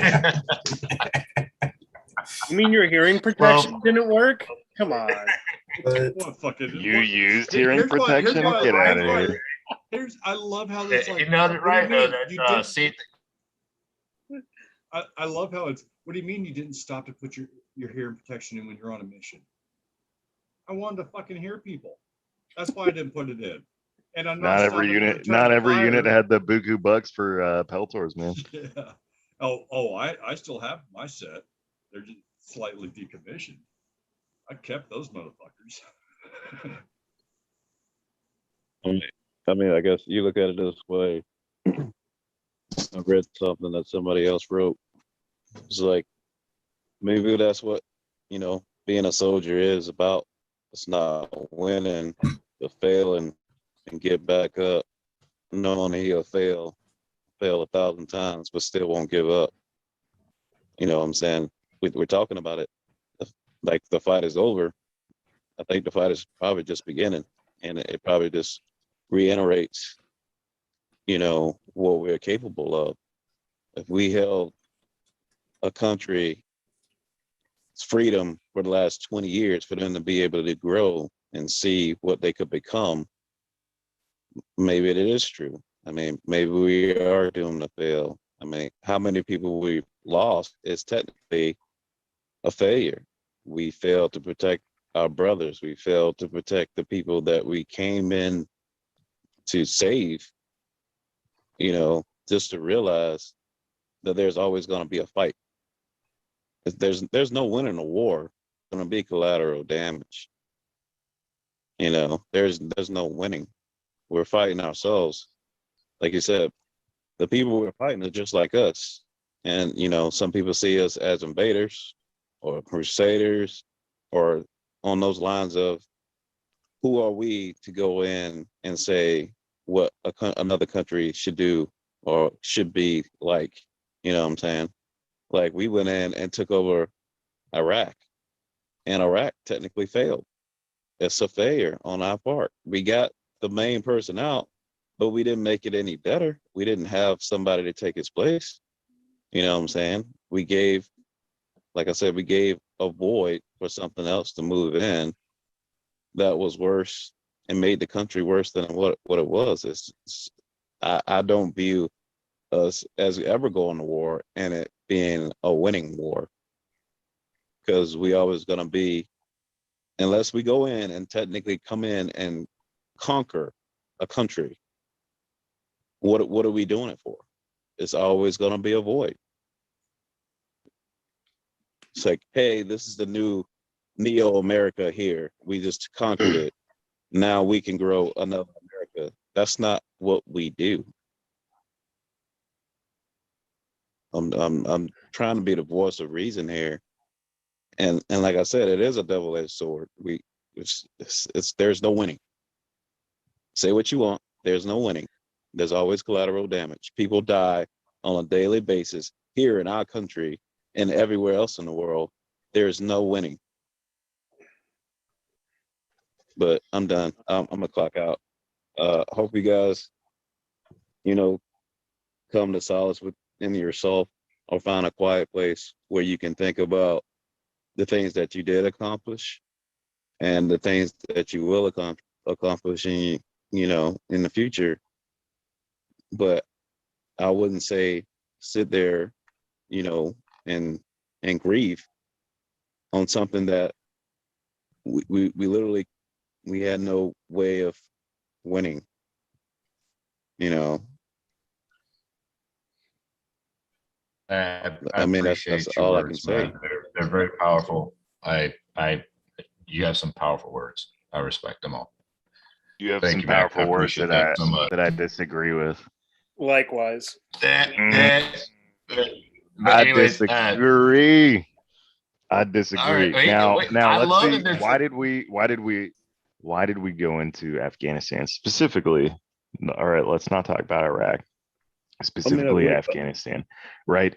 It was for revenge because September 11 happened and we lost so many fucking people.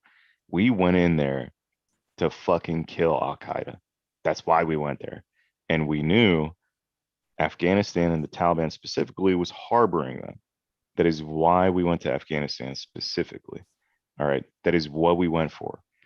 All right. Now, mission 1, kill Osama bin Laden. That happened in 2000. What was it? 2011. Well, that happened in 2011. Yeah. It was 11, I think. You know what? It was 11 because I was in basic training, and because I'm Middle Eastern and he's Middle Eastern, everyone in basic training the day he died would come up to me and be like, "Hey, sorry for your loss, bro." And I was like, "Fuck you, man." So I remember that. Yeah, 2011. That was fucking May 2011. Right. So that part of the mission was accomplished. The other part of the mission was, while we're there, destroy the Taliban, right? Destabilize them. We did in the beginning in 2001. We toppled the Taliban. We dethroned them from power. That happened.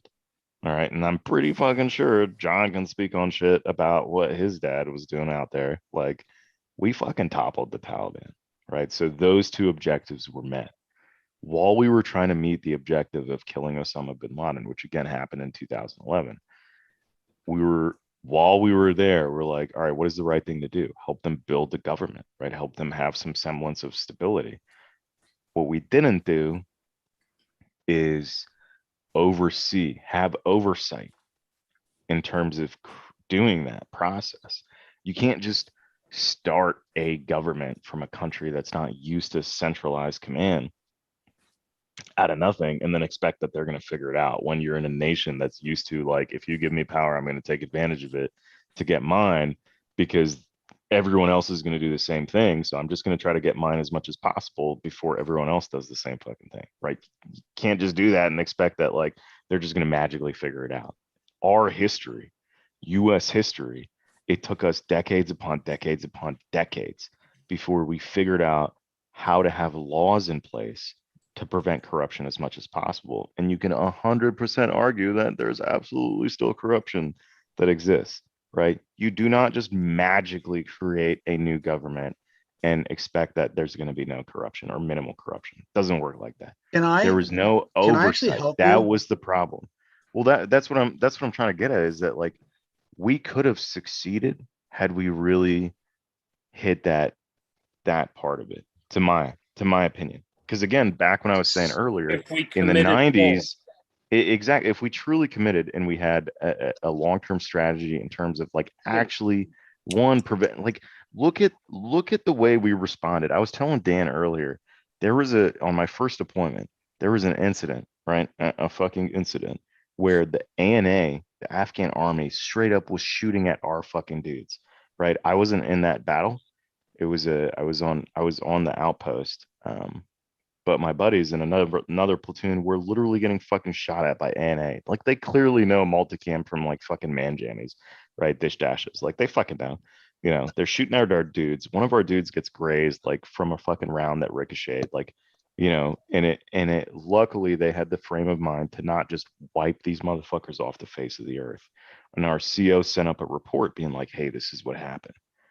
And somebody else way higher up the chain saw that report and got back to him, and it was like, that's not what happened. And he was like, what are you talking about? Like, that's exactly what happened. He's like, nope, never happened. Like, we're trying to work with the Afghan government and bring them up. So we're going to ignore all this dumb shit that they're doing. Wrong fucking answer. You don't ignore that. Look at that case where the SF dude beat the fuck out of that Afghan policeman who was raping a child, right?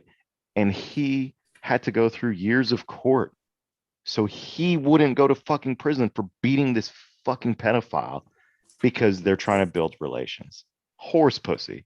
Absolute fucking horse pussy. You know, it is insane. I mean, we could have 100% succeeded, but from the higher up, from top down, there was a failure. All right. And I'm going to stop there. I'm sure other people have lots of comments. I actually would like to kind of even say how difficult it is for countries. So I'm going to go into history real fast and just give a quick history lesson to kind of back up what Mo was saying. And it's so difficult for a country to have a brand new government. It's so difficult. In fact, only 3 countries in history, recent modern history, have been able to effectively do that in a time span of only a decade. Actually, a decade, 15 years approximately, even a little bit over a decade. And Japan is one of them, right? So before that, it was like a couple. I think it was like Ethiopia and like one other. I forget the other country, but the bottom line is, if you look at history, it's so incredibly difficult. And one of the only reasons why Japan was able to successfully do it is because they did have a standing military, right? They had a standing military that was able to kind of like get their shit together. They had a warrior past, you know, all that shit. And the thing is that the Afghans didn't have was a standing centralized military and you guys tried training them. And from what I've learned and from what I've heard from you, even trying to train the Afghan military, the AA, the Afghan army, on how to fight was like watching sheep trying to fucking turn into wolves, right? It was a very difficult, super difficult process for you guys to train people who before that never had any of it before in their lives, right? So trying to do that is an incredibly difficult task. And by all regards, it seems like it was pulled out too early, maybe, meaning that it is a different situation in tradition for sure. But at the core of it, well, yeah, exactly, the tradition, right? So if you look at the traditions of the two countries, absolutely there's a different, like they had the core setup. Like Japan went from medieval fucking times, literally medieval times in I think it was 1870. They were still medieval times, believe it or not. Then the Americans came after the Civil War and they were like, yo, we're going to come fuck you up. And then after they were like, wait a second, what's happening? Like, who are these people? What are these boom sticks that they have? They were able to send people all around the world, learn shit, and then grow a whole new government, right? And then they became one of the powers that be back in the day. But the bottom line is the Afghans didn't have that. They are still literally, they're living as a third world medieval country pretty much with some guns, right? And then you had the Taliban, who were super well armed because they've been fucking fighting the Soviets and whoever else is trying to invade them for a long ass fucking time. They are the military. The terrorist units were the military, but they were super fucked up and doing shitty, evil fucking things, literal evil. And you're coming in as the United States, who did a lot of good, succeeded in many fucking ways, as Mo just pointed out, achieved a lot of fucking missions. And then at the end of the day, it's like, all right, what do we do that's right? What's the right thing to do? And you tried in literally a decade, tried to change the entire government. And if the people can't learn to fight for themselves, you can lead a horse to water. That's it. And at the end of the day, you did the number one goal was to protect the United States. You fucking did that. Every single one of you. Every single fucking one of you did that shit. Right? That's the number one mission. Of course, you helped out a lot of people. You helped out a lot of people during that time frame as well. And to Dan's point, I'm not discounting what Dan said at all in the sense of like, well, what the fuck is the point? I wish I could come up with a simple fucking one clip answer that would be like, oh, that's the point. I wish I could, and I can't, and it sucks that I can't. But the bottom line is that you tried changing an entire society that was never in history set up for success to do that successfully. And you were close, and it did require, as Mo is saying, it required more attention to detail and leadership. So it's hard. And it's hard to describe, but I hope that puts in perspective what you were working with if you look at it in terms of history. So I just felt like I had to say that. No, I really appreciate that, James. That was really good. Everybody's had some really good things to say, and it's actually been able to help me tonight because I've been struggling since one today with a lot, because it's all good and well about, and I could care less about the politics of why we win what we did. Here's the thing, and this is some truth that people need to realize, and that people need to get in their freaking head. We kept those jokers busy over there. We're not there to keep them busy. You give them time, and they're going to plan a well planned attack on us. And when we, in this country, when the government, when the police officers can't help us, and it's us, the people that know what to do and know how to defend our families, because we went over there to defend our families, we're going to become criminals because we're going to try to protect our families.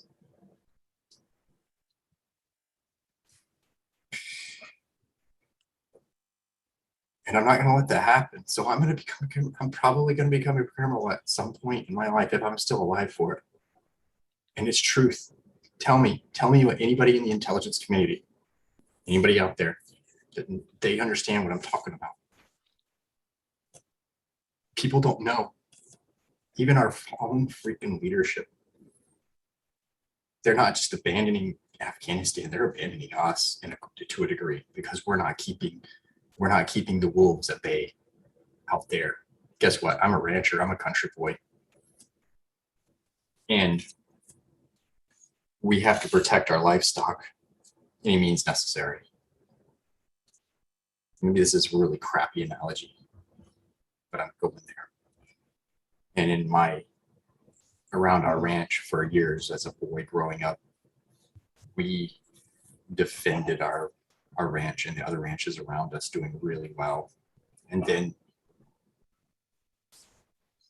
people started making laws on how we could do things and trap and do all the necessary steps to protect our livestock. And guess what? My dad can barely make a living now because the coyotes are so bad. They are overrunning our state, and the feral hogs are overrunning our state. States, I should say. It's going across states. You'll call them terrorists if you want. Put that name in there. So let me tell you, and anybody that's watching this feed and everybody that's in here right now, you need to get in your freaking heads. You're gonna have to make some hard decisions at some point from here on out. And I might be wrong. And maybe I'm not trying to strike fear. I'm not living in fear. This is where I am. This is who I am. I don't know. I don't know what to say. I don't know what to do. I'm a planner. I'm a thinker. I'm a fighter. I'm a protector. It's in my DNA. The other thing is that I'm Christian as well. And guess what? The church over there in Afghanistan is strong, actually. And there are people over there that are making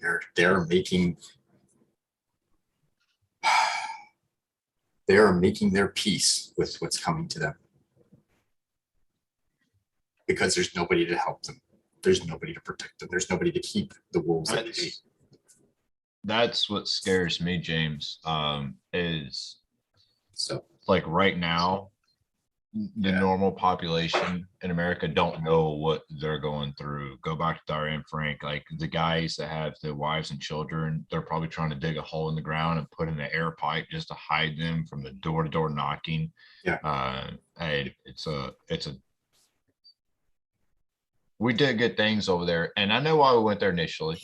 And the mission changed, the mission evolved, right? It became a very dynamic mission, and a mission I'm very proud of. And it's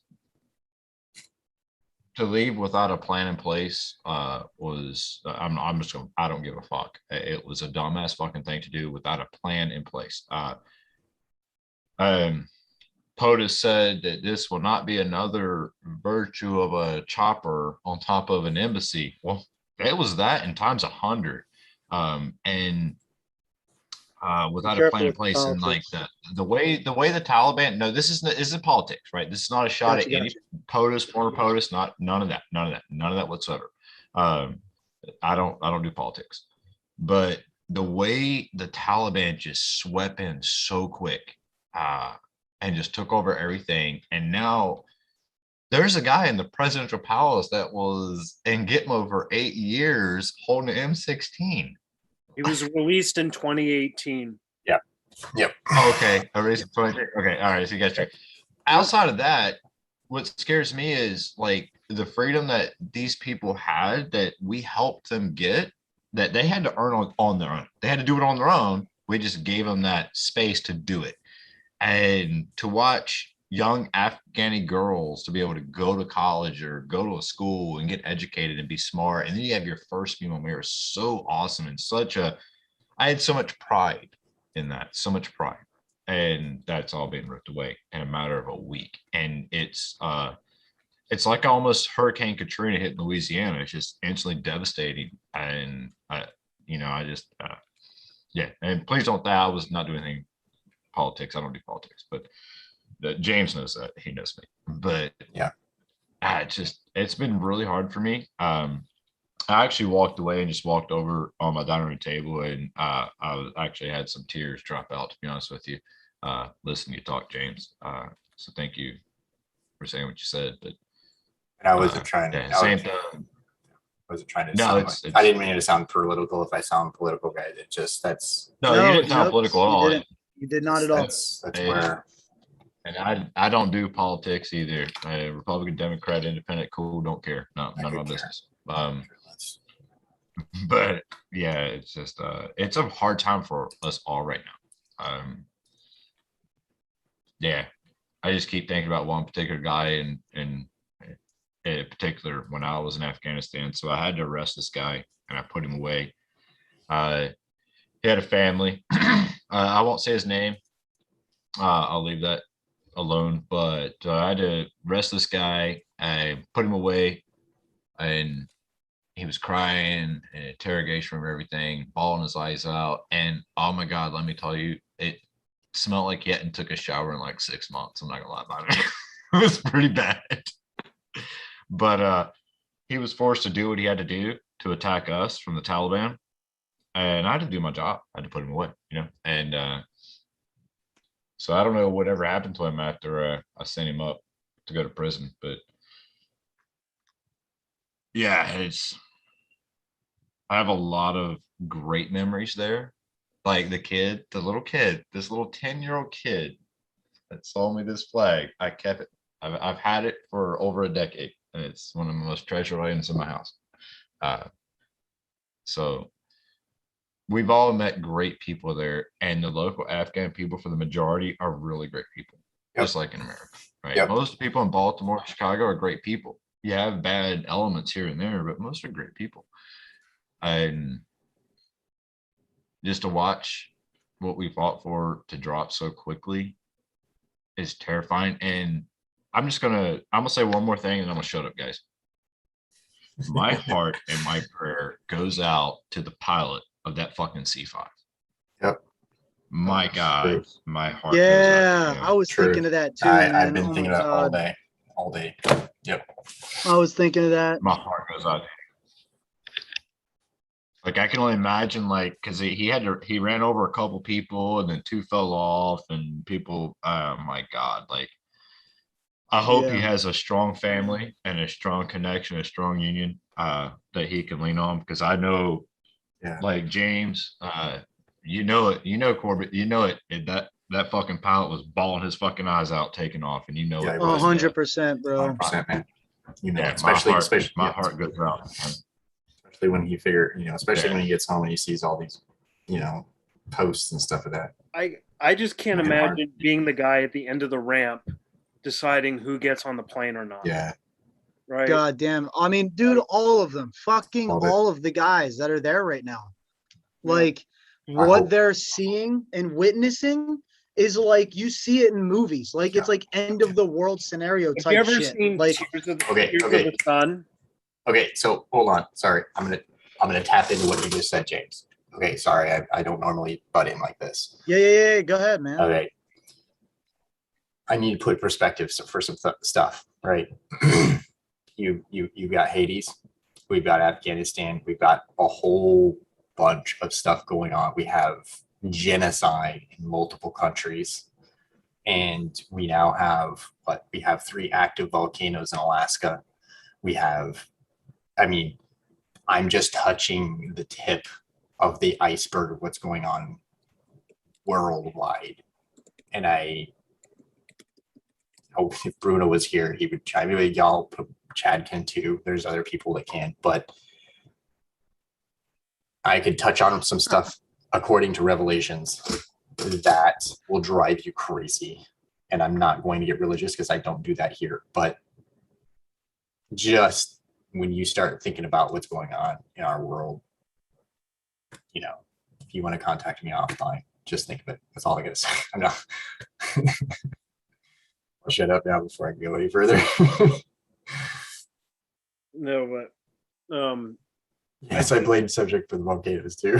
yeah, I just had to put that in there just because I wanted to see if Cedric was paying attention still or not. I needed to laugh.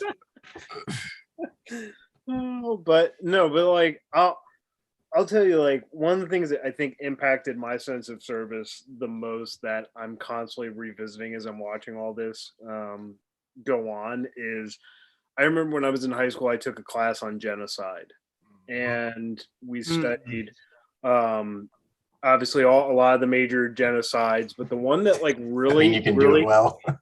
you know, the one that really hit me was Rwanda.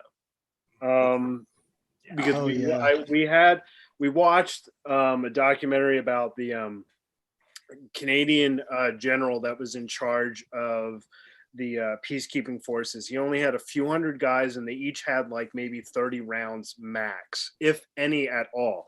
Most of the peacekeepers in there had empty magazines. They didn't even have any bullets. Yeah. And he had like 600 guys to secure a country the size of larger than the size of larger than Massachusetts or something. Forget the direct geographical comparison, but anyway. And we had a survivor of Rwanda come and talk to us directly at our school, and to hear her describe that, she encouraged us all to go watch the movie Tears of the Sun. So I did. Yeah. And I've been watching this evacuation out of the airport, and I've got a Marine friend of mine there right now that I haven't heard from in a few days. I'm thinking, like, all I can think about is that movie and the final scene, except there's no American air support coming in to wipe out, right? Like, it's that desperate plea, it's that desperate call of raw humanity, right? Like, forget nation states and who wears what flag. It was a group of guys committed to the good side of our human soul and nature, convicted to the sense of duty, that they gave everything and did everything they could to save as many people as they could. Now, they obviously couldn't stop the genocide going on in that country, in that scenario, in that movie, but they did everything they could to get people out and save. And like, I just can't help but keep playing that in my freaking head as I'm watching this go on. And so many people, I think, I had this argument with someone earlier on James talking about history earlier. Someone was arguing with me that, they've been fighting that way for thousands of years. I said, well, that's an interesting point you made. I said, because have you even looked at American history and looked at how much fighting's gone on here? I said, hell, Europe just finished its most recent genocide only 22 years ago. Yep. It was only 22 years ago. The Bosnian Serbian genocide killed over 1 million people, right?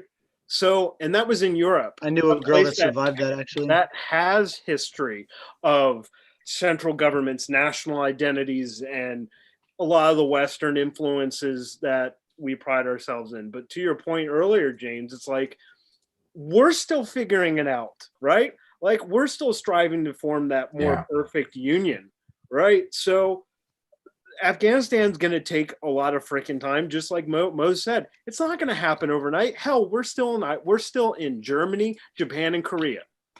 And those bitches have been able to fucking sustain themselves, defend themselves for a generation or two by now. But guess what? No one's calling for them to come home, right?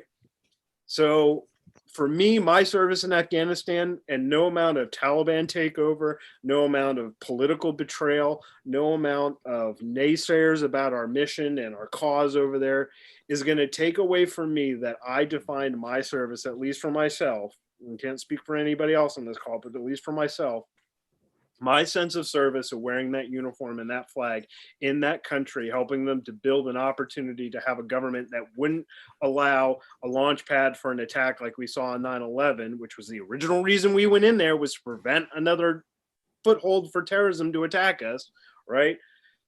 I went over there to help them realize the thing that is the essence of our own American democracy, that represents that American flag that's behind me, even though you can't see it, and behind James there on the picture and everything else, is that we are born with inalienable rights.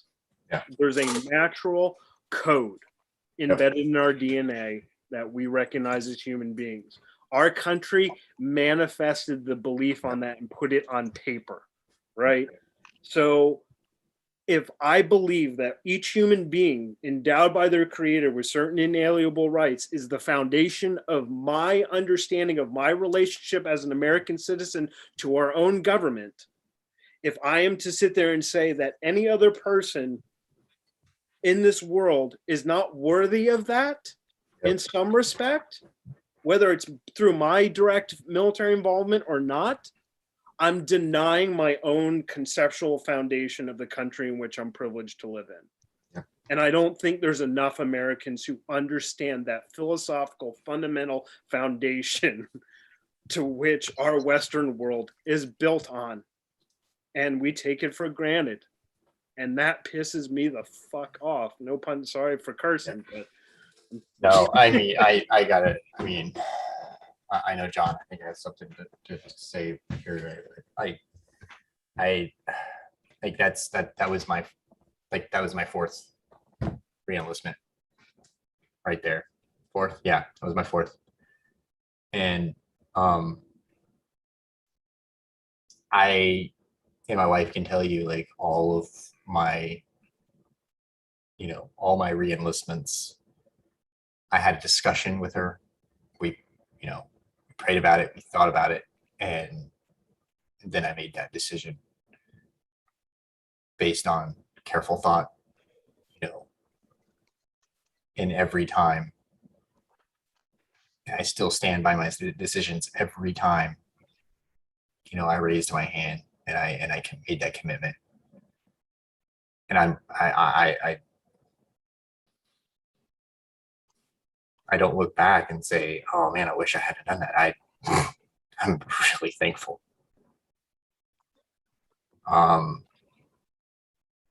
And man, I'm with Dan on a lot of what he had to say. Like he said a lot of what I had feelings. And I know the program that he's going, my therapist actually is asked me if I considered doing that. I haven't made that commitment yet. And to do that same program. And it's just,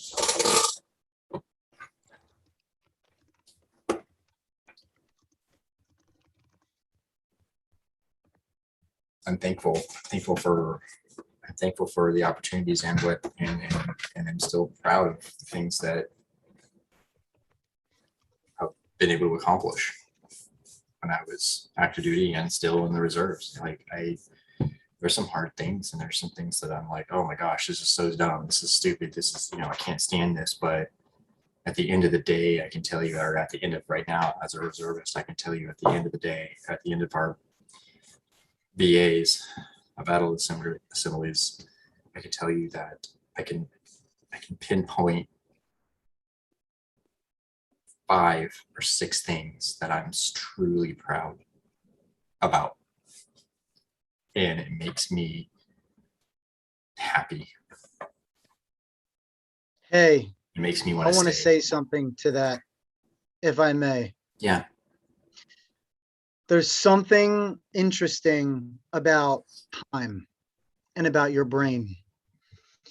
So there are moments in our lives, right? Each individual. Let's take out this whole concept right now of the team unit winning or losing. Let's focus on the individual yourself, right? So I'm not going to point anybody out in particular because I want you all to do this introspective work for yourselves right now, thinking about this. There are times when you were serving where you did do something great, and that was a win for that time period in your life. You absolutely positively fucking won. And at times, and I think it's important to say, violently did so. And that's something that you can hold on to for the literal rest of your life, that you did something exceptional and you won in that moment in your life. Major victory, changes nothing you did. The part that you played in someone's life, you in particular played in someone's life, mattered in that moment in time. If I've recognized anything in my life, the good and the bad have molded me into what I do now 100%. And I've only learned that recently. And I know for a fact there are times that I've won and times that I've lost personally in my life. But it's holding on to those times that you won deeply within yourself that matter the most and do create who you are. No matter what the overall team objective, whether it's a win or lose in your mind or not, there are times that you individually did big fucking things for other people. Big. And you won. Without a shadow of a fucking doubt. Yeah. I feel like that's super important to never fucking forget. I don't know if you agree with me on it or not, but you can't argue with what you've done. No, that's what I keep going back to, you know. Love it. Yeah. And it's not just about, I guess to follow on that. Dan. Like I'm gonna have to disagree with you, Bob. Okay. I'm gonna have to disagree because there's people like myself who I already struggled with. Excuse me.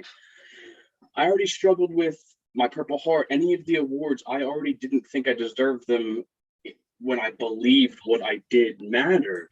And now that I believe, for again, where I'm at, that what I did in the long run did not matter, it just fucking further instills that I'm not worthy of what I got. Because I don't believe that when I got it, it was for something that mattered in the long run.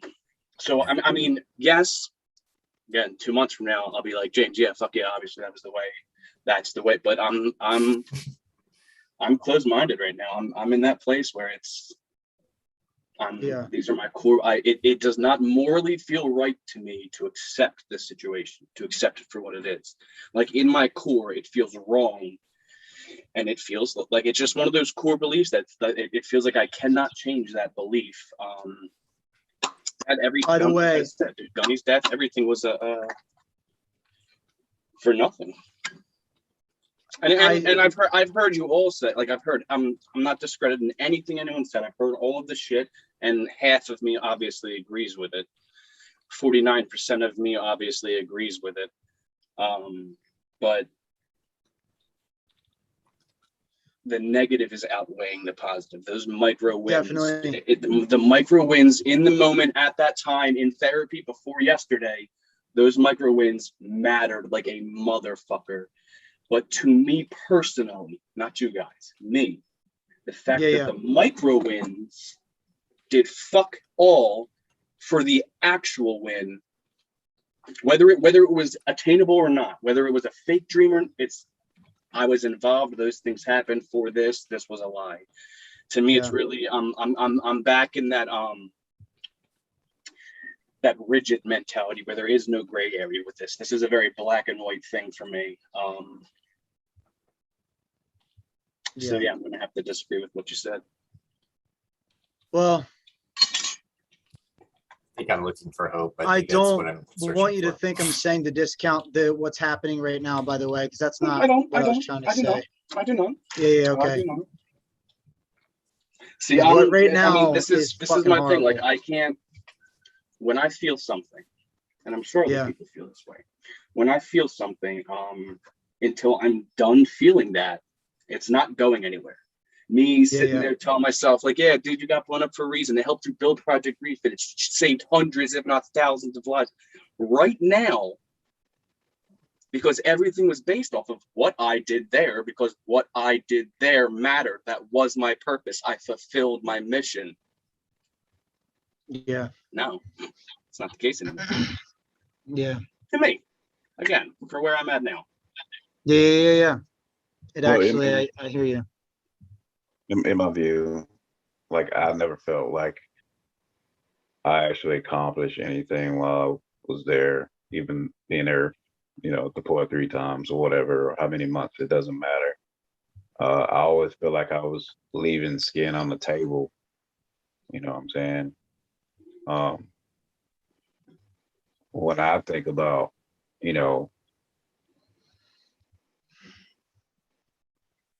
what I've seen and I mean, yes, it definitely made me into the character I am today. And I don't know if it was in a good way or a bad way, but seeing those things does change who you are on a base level. And I had to tell myself, you know, after losing friends, going there and coming back, and building relationships that are no longer there, it's hard to put in perspective that when we did, even if we like did it right and there was a government in place after the fact, I left skin on the table. You know, it's always going to be a scar in everybody's life who's been there. And that's what makes us See, as this is an enormous scar on the Americans soul, I think. or a soldier. Yeah. I think for a lot Or of us, this is it's just an the fact enormous that, scar on the soul. Sorry. Yeah, I agree I with that, mean, Dan. nobody's gonna say rip the Band-Aid off and go back in and say, hey, we're gonna go back in and we're gonna save these people. And knowing what they're going through or what I've seen, dude, I've seen some crazy stuff that, you know, you would not believe that people would do to each other, you know, as another human being, even somebody who's vulnerable, like a baby, dude. Like it's amazing, you know, to be able to come back and be somewhat normal. I don't know what the definition of normal is, but you know, have a semblance of some sort of life after seeing what some of us have seen or been through what some of us have been through, you know. So to cut it short, it's all in how we get back up, man.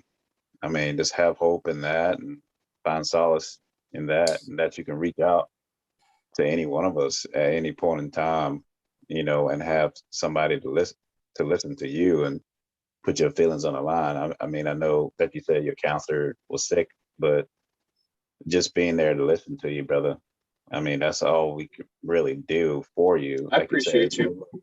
there's no way for us to even comfort each other because everybody has different emotions that we cannot. The perspective is so different across the board. The spectrum is wildly different, and you know, It is. yeah, And you protect speak your family. like you speak so well, man. You say so many powerful words and you just put it out there. And you kind of hit the little heartstrings, right? A little bit. I wasn't on camera because I was over at my dining room table just listening. You guys are giving me great therapy tonight, and I appreciate that so much. Yeah, just for me, going through a lot with everything I did there, the good and the bad, and it's a process. But you speak very fluently, and you say a lot of things that really connect with me, and I just want to say thank you for that. Sorry for interrupting. No problem, man. I just want people to realize that, you know, there's no one thing that will fix the problem. There's no one thing that I can tell anybody at any point in their life. They could be doing very well and be doing very, you know, stable with what's going on. There's nothing that I can tell either one of you guys could make you feel better. But I just want you to know that, you know, if you need me or you need an ear or anything, you know, I got your back. But I can't. Appreciate you. It's just you have to know in yourself that is nothing that somebody can say to you. It's just like grieving. It's just like a loss of a best friend or brother or sister or mom or dad. There's nothing that Damn, that's anybody a can good say to point. you. You have to go through it on your own and just know that people are there to support you. And Damn. you know, it's you're grieving. It's just like you have to realize that. That's why I said the first thing I said, like as a soldier or as a service member, we go over with the intent on knowing that you could possibly kill somebody, or somebody could possibly kill you. You know what I'm saying? Like, we have that understanding that some people don't understand. And even still, like, some people still don't understand it. Like, people join the military. It's like, oh, why did you join? Did you join to serve your country? Or did you join for education and healthcare and all the other accolades that's supposed to come with serving your country? But knowing a person that serves with honor and integrity, and who thought they were doing everything right in their mind, and that you were helping people in their mission themselves, the spectrum is just too broad to have anything to say to anybody that will fix it. And you just have to come to terms on your own that you have to keep going forward, even to help somebody else on a base level. If they were to reach out to you and be like, hey man, I'm not okay, or hey girl, I'm not okay, could you listen to me for a second? And that's when you are there for somebody else. You know what I'm saying? So you can protect, you can say like I said, it's always going to be tragedy that brings us humans together. You know what I'm saying? Like, there's no way for us to come together unless they see a common ground somewhere. It's like, hey, somebody's hurting.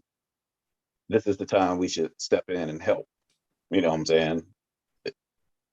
On a base level, like, people only respond or react to tragedy, and this is the reaction. What we're doing right now is reaction. This is technically counseling for many of people. You know what I'm saying?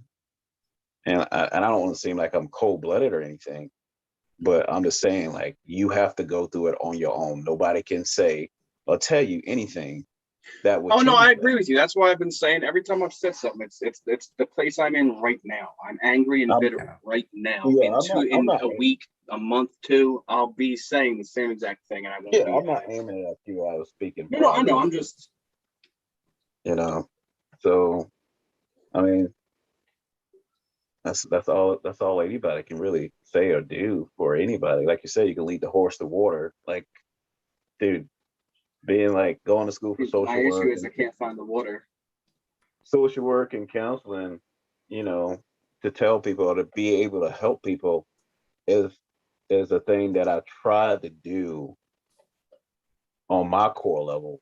And when the weight becomes unbearable, you will buckle, and some people break, but I buckled, dealing with kids and hearing what they went through, and seeing what they went through as a kid. I said I had to step back from it. I could not bring that type of weight home every day.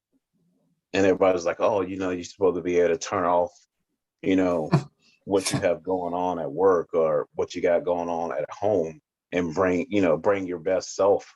But, at some point you have to look at yourself and see if you can actually handle it. And I see that in myself as being a failure, because I couldn't handle everybody else's problems on my back. And even though people still call me today, and I do try to, talk to them and give them some sort of my perspective on what I think I would do in that situation.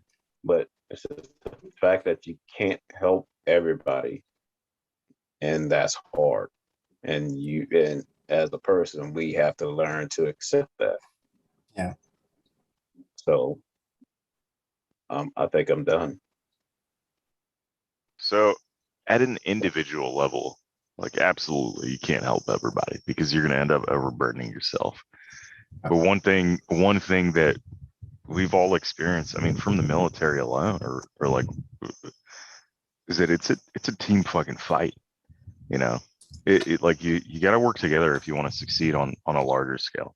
Even on the individual scale, like, you have to have your mind right. Absolutely, 100%.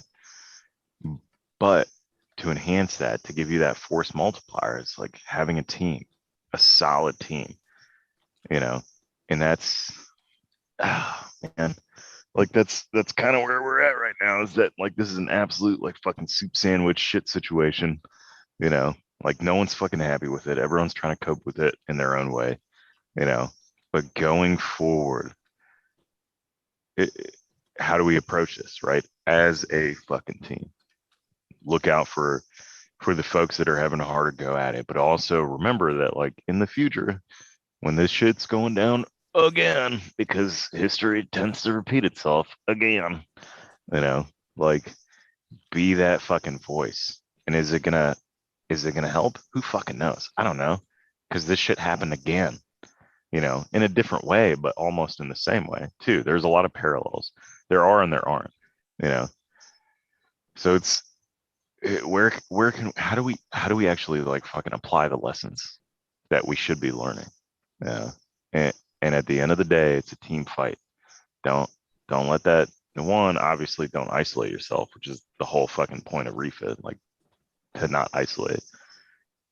Well, But two, it's how to push out the lessons learned. Like what can we learn from this? Because that at the end of the day, as shitty as it is, like that's all we've got left is what can we learn from this situation? And without the fucked up bullshit, Nope. you know, you can't. It's hard to grow without the pain. How are you going to truly grow, right? Yeah. If you have a life of no conflict, then are you really growing? You know. Yeah, and So on that's that, yeah, sorry. yeah. Go ahead. Go ahead. No, No. no. It's really important for me to say this because the growth that I strive for is not only for me, but it's for my kids, it's for my family. I try hard and I push myself. I seek therapy out. I do what I do, not because I'm trying to gain anything from it. Well, that's not true. I am trying to gain something from it.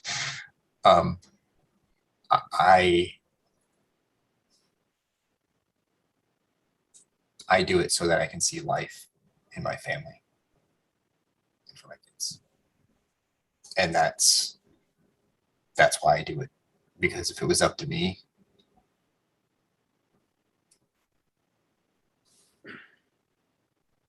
a lot of times I wouldn't be here.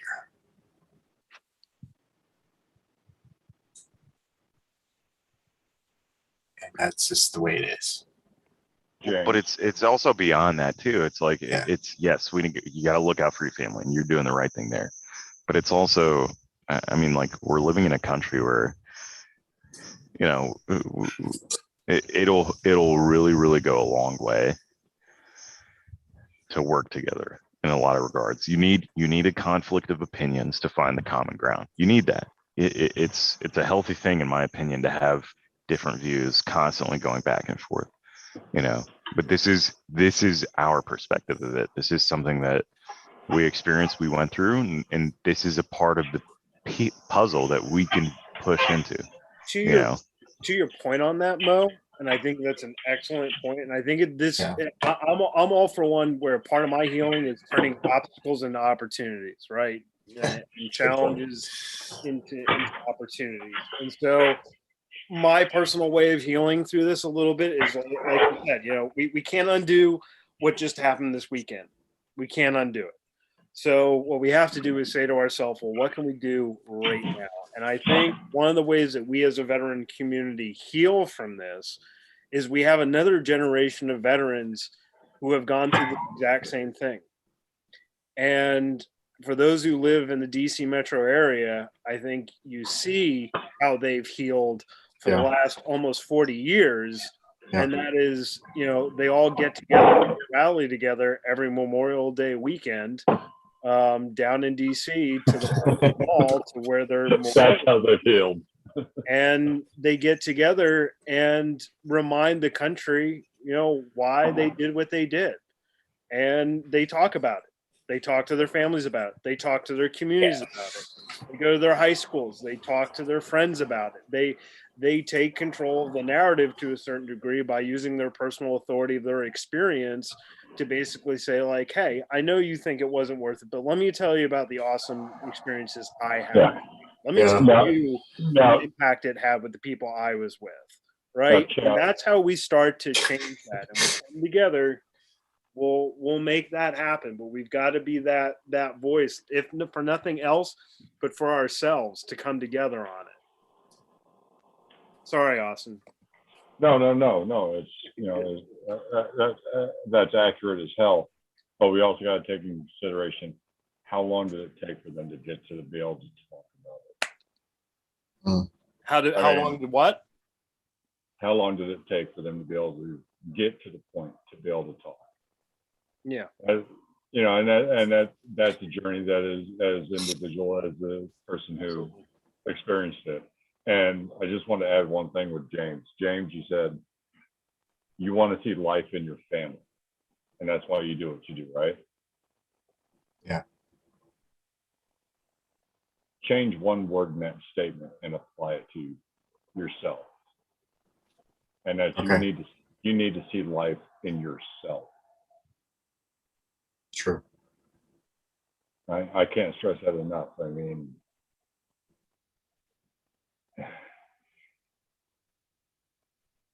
these times are going to be dark for all of us in our own different ways. I think I'm a little bit more accepting of what's going on over there. It's still painful. It still hurts. It still brings up the question of, everything we did, everything we accomplished, what was it really worth? Yeah. And,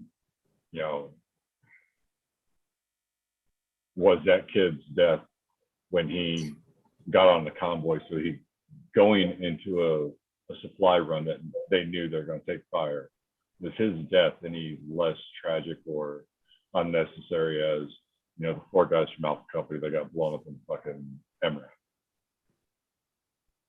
We can't ask those questions, right?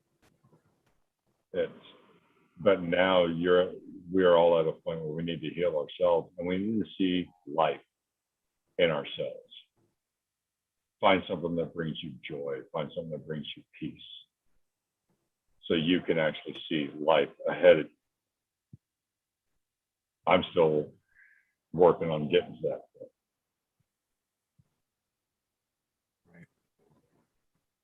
Right. Thanks, Austin.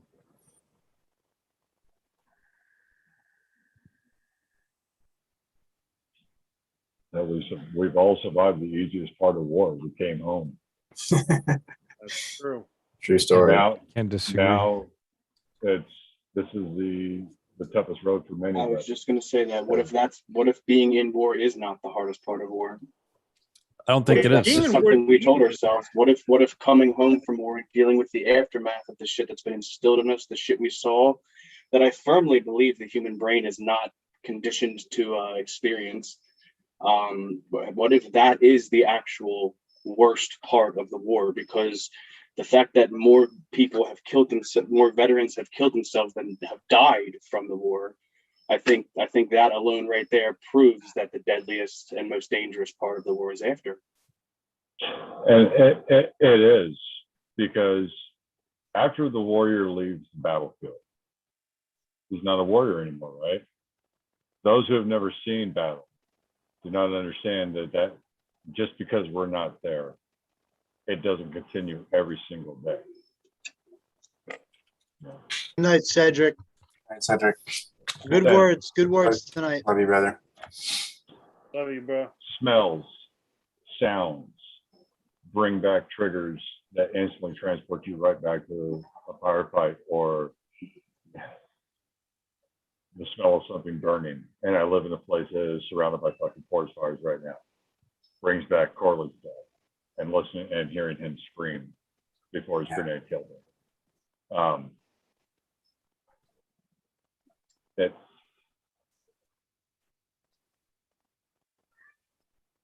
I still struggle every day, and I still work hard at this point right now. Honestly, I'm more distracting myself with my work than I am working on myself, because it's the difficulties with getting counseling. But I'm on the verge of exploding right now, with my work, with my life, everything. It just feels like it's time I'm waiting for it to go off. But I have a goal that it keeps me driving forward. And, it's a stupid fucking phrase, but it's a great phrase to remember, is none of their sacrifices were needless in our eyes.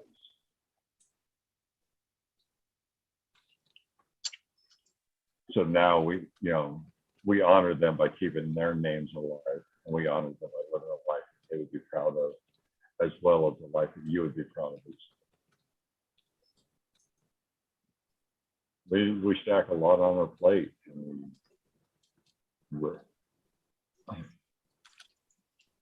like I've said before, the mission continues, man. The objective is just different. You know, you're back home. You still got shit to do. We're alive. We made it back. You know, that means we still got work to do. We just, unfortunately have to figure out what that is, and that's the age-old search for meaning in life, right? But no one's figured that out yet after millennium. But it's up for each individual of us to go along that journey, man. The secret is simple. Find something that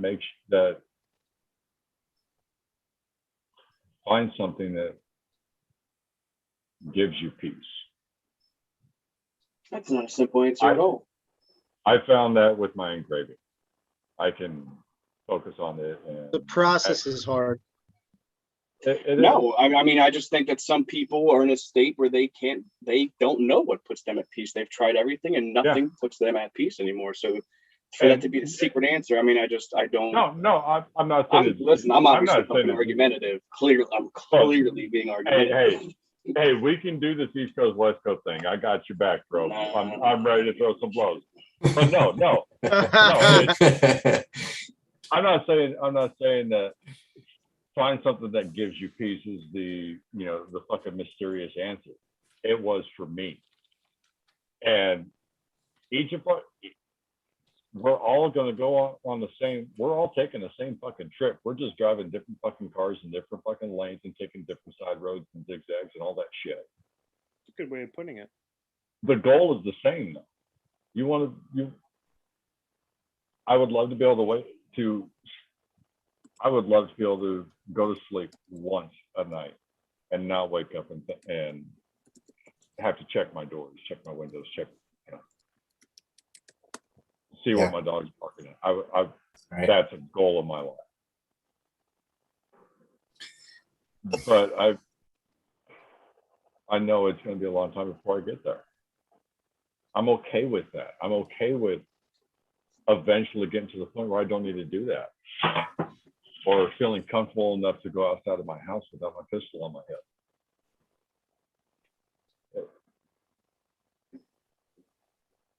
War was one of the greatest chapters in my life, but it's not going to be the defining chapter anymore. What I do with my life after war is what's going to define. Good way of putting it, bro. Yeah, can I say something to that? Shoot. I appreciate the words, Austin. So for me personally, this is pretty fucking deep because some of you know these things and others don't.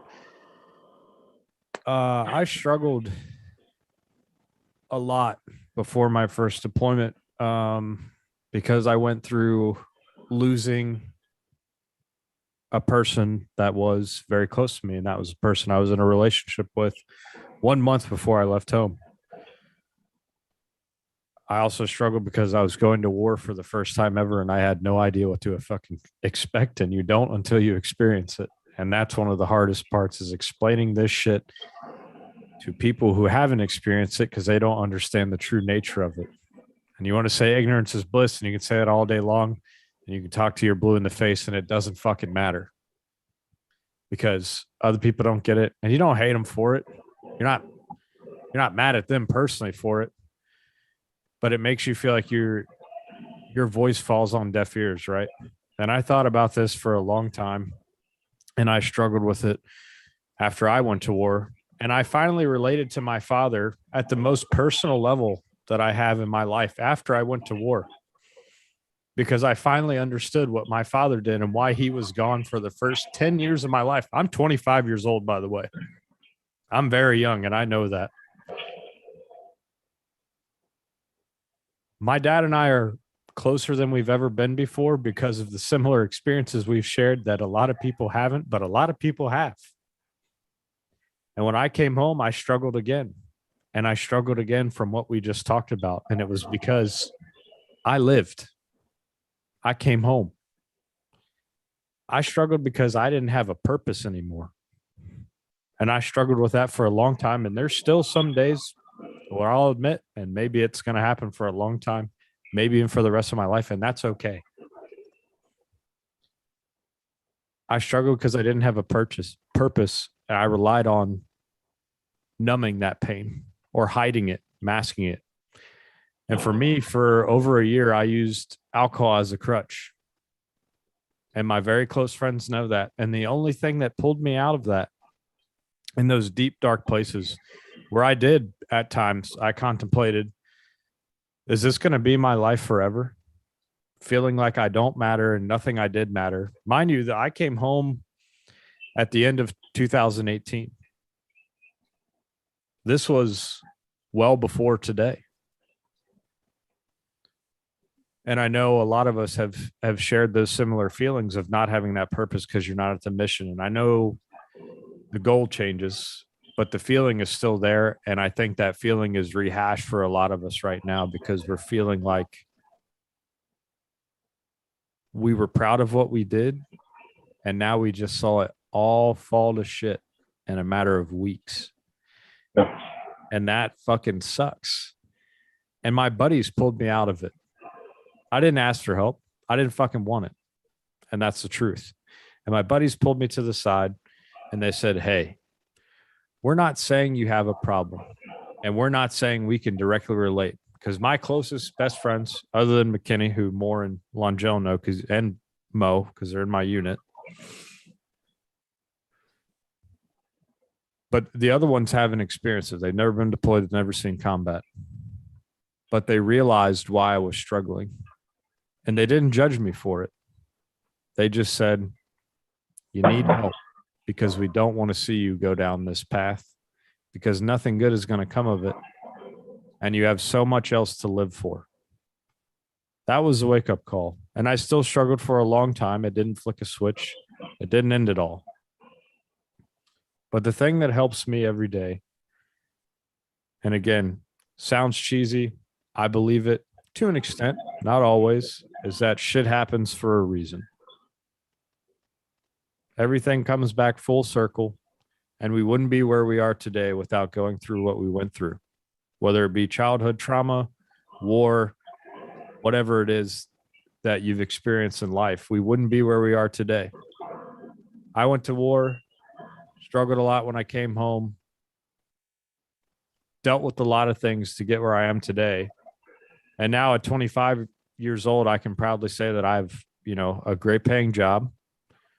I live under my own roof. My bills get paid every month. I don't have to worry about financially. I have a beautiful partner in life that I never expected to find. And I have a son on the way. And I'm super excited. That is awesome, John. Congratulations, brother. Yeah, thank you. Congratulations. You put that bit, you just dropped that big nugget there. Yeah. That's awesome. Congrats. So he's due in November. And Dan, I bounce back between both sides of this. And I know someone earlier, maybe it was you, Mitchell, I don't recall, but someone said that I'm kind of neutral in this argument. And I'm not. I'm very conflicted with how I feel right now. It fucking sucks. I watched Golan die an arm's length away from me, and he's never coming back. And I have thought time and time over, what the fuck was it for? And how does his family feel? How does his wife feel? And how are his children going to feel when they're old enough, maybe my age, maybe even younger, when they understand all this, realize the history of the country, how long we've been there, till this weekend when we fucking left. And I pray that they can hopefully find the solace in that, and knowing that their dad made a difference in this world and what he did was for a reason. And I can personally relate to that, not to the extent of losing my father, but my dad was gone, almost entirely absent from my life for 10 years. And I resented him for it for a long time because I didn't understand it. Until I experienced those things, until I experienced war and the true nature of it and how fucking ugly it is and losing friends in it. Part of me hated my dad. I'm a child of divorce. I come from a divorced home, and my mom wasn't around growing up. And I don't say that for pity or anything. It's just the fact of the matter is, and then my dad's gone on top of that, and nothing made sense. Nothing made sense until I experienced something that I could relate back to. And that all ties into the point of we can all connect through tragedy, sorry, and the things that affect us deeply the most. But most importantly, I want to say too that it's okay to have those feelings, and it's okay to hurt, and it's okay to think about those things, and it's okay to miss those friends that they didn't come back home. There's a song that it doesn't matter how many times I visited Golan's tombstone and thought about him and thought about the laughs, the times he shared his memories of his family and his kids with me, and how close we got overseas, and how close I am to some of you guys in the chat right now through our storytellings and the bullshit we've been through together, in and out of uniform, that it still hurts. And I think that's okay, because that's what makes us human, right?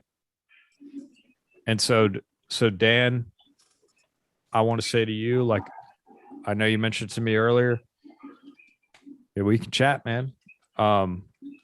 I'm not doing this for self-recognition or promotion, but I'm hosting this stream right now to help spread this word, because I believe it's important, and I want to do what I can to help someone else. And the point of it to me is we did what we did, and we can be damn proud of it, and we could hurt from it too. But we're here for a reason, and we can continue to help through that and build that. And I hope that the experiences that I went through do help me become a better person, have a more successful life, to help raise my family to be in a better situation than I was when I was growing up. I hope that everything I've experienced and had to go through makes me a better father to my son. And I pray that he doesn't have to go through this in 20 years from now or 40 years from now or ever in his life. But if he does, I hope he comes up with friends like this in a situation like this, where he can talk about it, fall back to it, and discuss those things without fear of ramification or any consequences in him for expressing his feelings and his emotions when it comes to life, because this shit's hard. And I think that's what it's all about. Damn, And good so words, brother. I'm super appreciative, Love you. of you and people like you, James, starting this and be able to bring this together. And you weren't on the call the last time I was in here. I had no idea that you were strictly civilian. So the fact that you still do this and are so passionate about a cause like this speaks volumes. But I think it's shared. And I think people just need to experience shit like this to know that it's okay to talk about it. Because a lot of times with a lot of my buddies and people that I know, they're scared to talk about it because they think there's going to be some type of, reprimand against them for seeking help or just wanting to get shit off their chest because they've kept it in for so long. And I think this opens people's eyes to that. It doesn't have to be that way, and it shouldn't be that way. And maybe it is going to be a long time. I pray that it's not as long as our brothers and sisters that fought in Vietnam. But I hope that we as a community, if we want to call it the GWAT community, I was 6 years old when 9/11 happened. 6. And now I'm in my mid-20s and I have a son of my own on the way. So, this hits deep for me. And I reached back out to my old man because I had to check on him, of course, too. But also as, father-son talk, I was fucked up. I was fucked up watching this and seeing this stuff unfold. And a lot of it was just that raw emotion and confusion and internal confliction and that moral moral clash within you that's like, holy shit. And it's so hard to put it into words and compare the two sides of it. And right now for me, the hardest part is committing to either side. So I guess if you want to call it neutral. But for me, I'm bouncing back and forth between kind of where Dan is right now with it and what's his name? Cedric, yeah. And that's kind of where I am. It's like a fucking middle ground game of ping pong, and it's rough. But I appreciate this, and I appreciate being here, and all of you guys sharing too. I think it's really amazing. Hey, Robert, like actually, sorry. I've had the pleasure. Obviously, I've known you for a long time. And for, I don't know, anybody watching, I have the distinct honor of being this gentleman's platoon. 7 years. Yep. So and he's my soldier too. I'm a squad leader. Sorry. I've had the distinct honor and privilege to watch you grow from the individual you were when you first came into the Army to the veteran that you are now and the father that you're about to be. And that guy. Having several of my fellow unit members on this call and saying the things they're said, I said that morning during AT this year when I was yelling at the company. Everyone wonders why I show up to drill and want to come to AT and all that crap and deal with all the bullshit of having to fill out another DD-93 because I fucked up the last time and show up to a formation that's utterly useless. Like the reason I do that is for people like this on this call. Specifically the guys on my left and right in my unit and such, 3 of which are on this call right now. So I'm just saying, Robert, like I couldn't be more proud of you, Mo, everybody like in the unit that's come together and I've had the pleasure of watching grow in their experience over my time in that unit. That's why I like to show up. It's fuck the bullshit we have to deal with and the green weenie we get fucked by on a regular basis. It's not about that. It's about the people like this on this call right now. And I just couldn't be more proud of all of you. And I say second platoon. Mo might not be happy about this, but I say second platoon sets the standard for Alpha. I don't want to horse pussy. Did you say 4 is pussy? I said horse. You heard me right. Oh, 4. I think you said 4. God damn. Dude, get some platoon. Fucking 4 platoons words. No. So I wanted to comment on one thing that John was saying. And I'm really happy that I recently got this piece of advice to me. And I'm going to give it to you guys because, so John, you mentioned there's like this hole almost that you feel, like a void. I would almost describe it as. Would you agree with that before I continue? Yeah. I mean, okay. So there's a story that was given to me by it's actually my therapist. I started doing therapy like, a few weeks back, like a month or so. I've been in therapy for a couple months now. For some shit that happened to me when I was younger, whatever, and felt victimized after helping somebody and then did stupid shit. And bottom line is that he shared with me that I became who I am because of my experiences. I mentioned that a little bit earlier in the call, and I think everybody does, and we all agree with that. But here's where it gets fucking deep.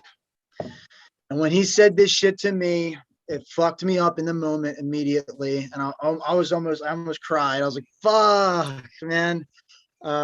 So I hope it has an effect on you too. So he talks to me from a point and a perspective. He's like, I think this is going to help you out. He's like, I'm going to share something with you. I myself, he said, I'm an alcoholic. I've been an alcoholic for 30 years. And I went to an Alcoholic Anonymous. This is the story that my therapist was talking to me. He's like, and when I'm there, there was this woman that came up and she started introducing herself. And she said, hey, everyone, my name is whatever the fuck. And I've been a therapist I've been sober for 25 years. I'm a therapist for just nearly as long. And I've helped out hundreds of people. And I still feel a black hole inside of me. To this day, I'm still empty. But from my emptiness, I have found that's where all of my power comes from. And that's where I'm able to actually help all of you and everyone else around me. Holy shit, did that hit hard. Yeah. And I hope that you recognize that blackness is nothing but there's power in there where you can actually help out more people with your voice and your story and everything that you're going through. It's going to happen eventually. Just like Dan said, Dan's like, you know what? In 2 months, I'm going to fucking be okay. But forever, we're all going to have, when you experience shit, we're all going to have something that's missing. We lost something. But from that, there's a lot of power that can come out of it. It's humanity. Absolutely.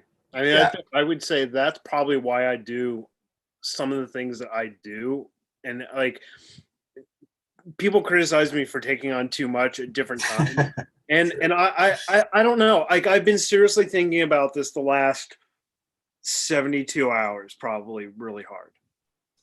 Because obviously, like, I've reflected back on what I've done. Again, going everything everyone's saying here, right? Like rehashing everything we've done, everything we thought we did, our motivation, and trying to understand it, reconcile it, and everything else. But I think, James, you just really hit the nail on the head for me. Is like, I think part of my motivation for doing a lot of the things that I've done in DC and veteran groups and everything else in all different kinds of capacity. For me, I recognize that in some of the Vietnam vets, that regret. And I did everything I possibly could to avoid feeling that myself. And it's tough, I think, even with all that sense of purpose and meaning I've tried to fill that void with doing stuff here. I mean, it definitely took away some of that filler by losing the country, by losing Afghanistan this weekend. But like, I don't know what the magic answer is to what I'm about to say that I think is the solution to a lot of different things. Is like, I stopped defining, letting other people's perceptions of my service and my motivations define my own belief of my own convictions. Like, I stopped doing it, right? Like, every person on this call knows damn well why you signed up. You know damn well why you freaking went over there and did something. Yeah. Somebody else fucking that up, or somebody else on TV in some fucking armchair, leather sitting fucking quarterback, doesn't have the right to take that away from you. They just don't, because they can't change your personal motivations. And it took me forever. And if I spent enough time trying to analyze it, I could probably find out how I did it. But off the top of my head, I can't figure out how right now. But I seriously got to a point where I just said, like, my values are my values. My principles are my principles. My convictions are my convictions, right? I know they're rooted in something virtuous. And I'm going to do my damnedest to follow that, whether I'm in Afghanistan, where I'm wearing a uniform or not wearing a uniform. I have the privilege of still being in, so I don't fully feel that void that a lot of veterans out of uniform feel yet. I haven't had that experience. And that's probably a big motivation why I want to stay in for 20 years is because I don't want to lose my base access so I can constantly feel like I'm connected to the community, right? So there's parts of me that can relate and there's parts of me that can't. But my best advice I can give to people is like you just got to grab onto another part of meaning. Meaning defines our joy in our life. That's a basic human psychology construct understanding. If you don't have a sense of meaning and purpose, you're going to be a miserable fuck. So, and it's tough, but that's reality, right? So it's hard to find what that meaning is in life, right? That is the age-old question. I haven't found the answer to it. I don't think any of us find that answer till the day we're departed from this earth. But I have tried to fill that void, that blackness of trying to understand whether it was worth it or not by doing everything I can to make sure in my mind that it wasn't. That I can still do something. Even if it's just helping one person. If I help just one fucking Afghan either achieve their joy in their life or achieve freedom, then for me personally, my one bit of action was fucking worth it. I don't care what anybody says. I don't care what a pundit says. I don't give a shit what a fucking congressman says or some other private citizen out there. I don't give a shit on that. I just don't. Because they don't define my sense of purpose. They don't define my sense of conviction and appreciation for what I've done. And I won't give that to anybody else.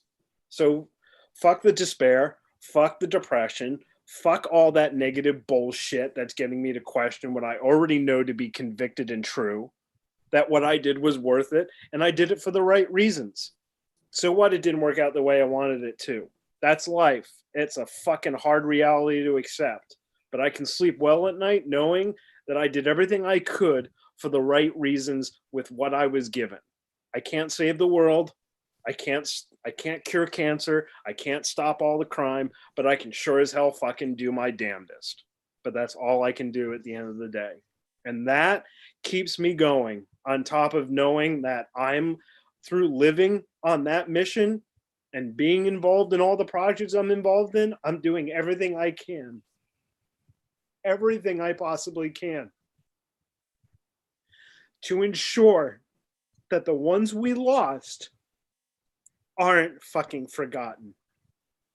Yeah. And for me, I've been thinking about the Memorial Foundation and our effort to build a memorial because the sense of purpose of that has completely changed this weekend.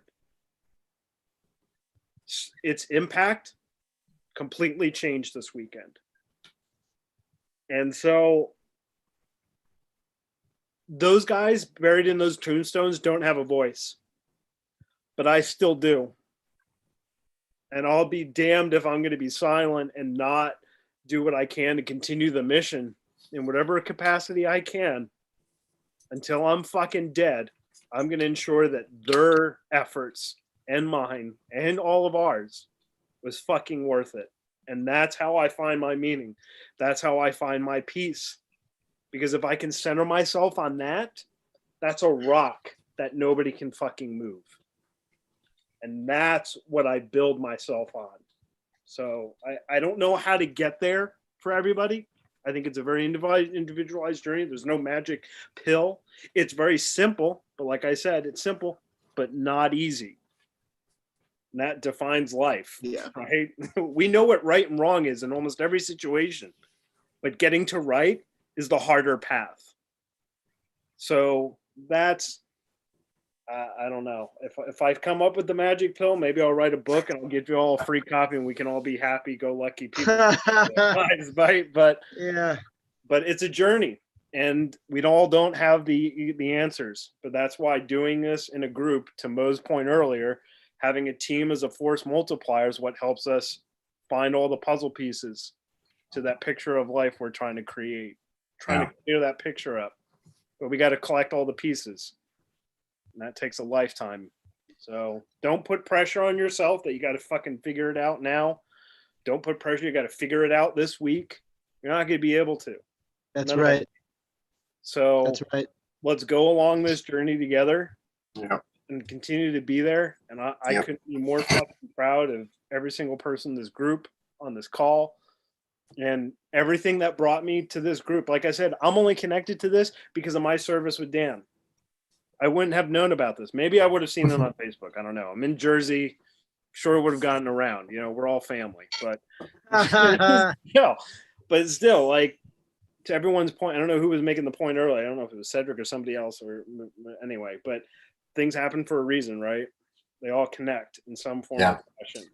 No, I mean, what's funny and what's so tremendously hilarious is because, like, what Project Refit is doing and what their goals are going to aligning for is a very minute thing of what I was already doing on my own individually when as soon as I found out somebody was ETSing, right? I mean, I'm a freaking leech. I attack them and I say, what is your plan? Where are you at? What are you doing? And some of these people are like, oh, I got it all figured out. I'm like, okay, tell me about it. And they tell me about it. And I was like, that's great. That's great. But that's not that's not how it's gonna end up. And guess what? The people that listen to me, they reevaluate and they make their backup plans and they get connected. And then the people that are like, oh yeah, when they don't, and they blow me off. I'm not saying I'm like a guru about it. It's just I was there. I did some things and I've had my failures, right? But I also had some really good success, and it's because I've listened to people and I connected with people, even though I don't like to connect with people all the time. I've allowed myself to be vulnerable and to connect with people, and through that, Chad invited me to this. It was Chad that invited me to this, and I can't be more grateful for it because it brought a part of me, who I am, part of my DNA back. It planted it back into what I am and who I am, and that is, I like to fight for people, and I like to fight for who they are and the truth of who they are, right?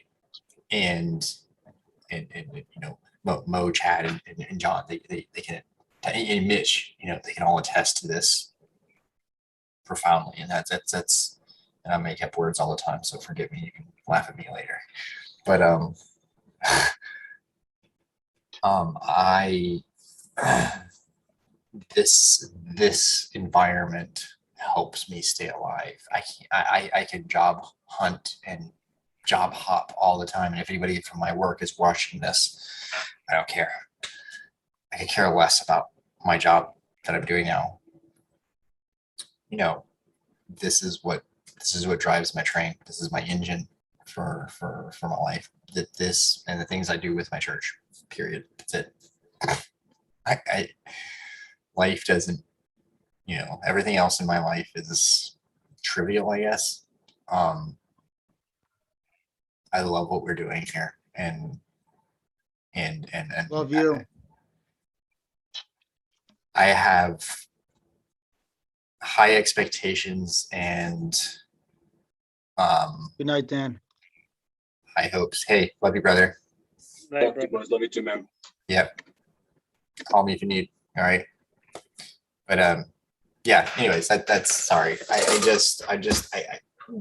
everything with Chad, like, he kind of reinvigorated me and just like set some things home that, and I think I kind of let loose some stuff. This AT with Mo. He and I got to just spend like days on end with each other, and it was amazing. Like he and I just got to sit out and train Jodes and teach him how to kill, and that's always fun stuff. Smoke cigars. That's your mission now, right? Like, and Robert, you too. Mo, you've already got a son. Like, yeah. You're their team leader. Yep. Right. So you're their platoon daddy. So, I mean, it's the mission just changed, right? It's still got that same sense of purpose. Yeah. But you're better equipped because of your experiences to appreciate things that 99% of this population has no clue Yeah. to appreciate. So I need to say one thing. Like, I was truly blessed. All right. And just,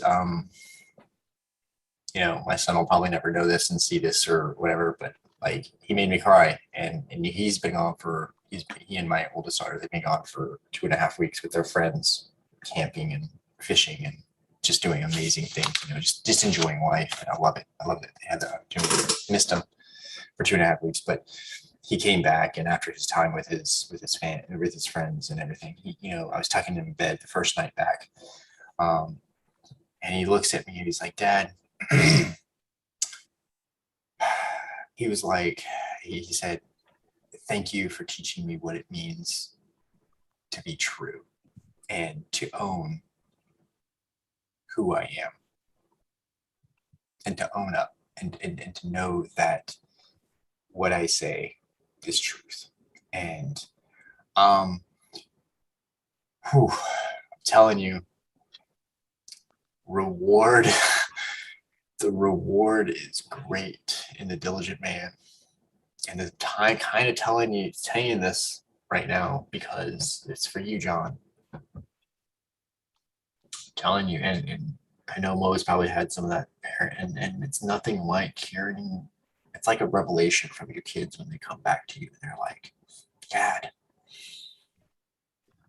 thank you for teaching me these values that nobody else is trying to teach their kids." Because I've harped on him. I've harped on him all the time. I was like, I don't care.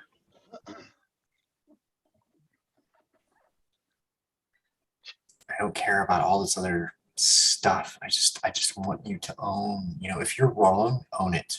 If you're right, own it.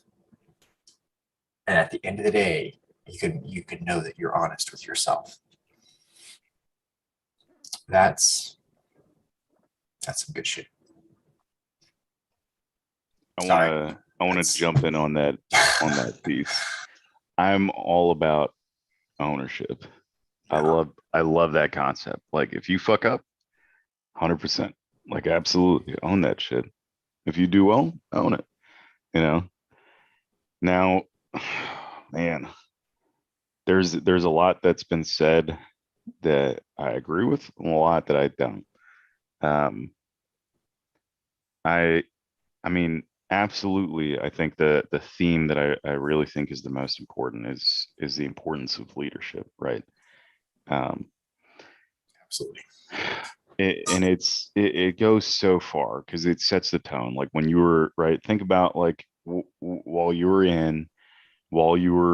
whether you were overseas or not, wherever it was, the kind of leaders around you, the kind of people that were in those positions where, especially in the military, you can absolutely abuse that leadership power, like the benefits that come with the leadership. You can absolutely abuse it because it's a very rigid, structured environment, you know. So when you had leadership that really looked out for people, that really set the tone, that took the time, you know, that made decisions based off of like what actually made sense, because they're not trying to shaft their fucking soldiers or service members. Like, those were the kind of leaders you respected, versus the leaders that just were led with fear. They just, you know, like, do as I fucking say because I'm saying it, even though I'm a goddamn hypocrite, you know. And what do you do for them? You do the bare fucking minimum to get them off your ass when you're dealing with those kind of leaders. You don't care. You're not committed. You have no respect. You're not in it, you know. Now, but also going back to ownership. First, ownership. To me, everything that's happened, right? Why a lot of us are on this call tonight, I think. I think, yeah, absolutely. What we did while we were out there was cool as shit. We did some righteous shit. We did some epic shit. Like, I'm sure you all were exposed to some people that did not do some epic shit, you know, or were like shit bags, you know, like absolutely being the like dregs of fucking humanity in an environment where they have this power that they can abuse. But for the most part, you did some epic shit, right? You were around people who wanted to do that. And then we're at where we're at now. I 100% take pride in what I did. I loved what I did. I did again. I joined the fucking fight. That's why I joined.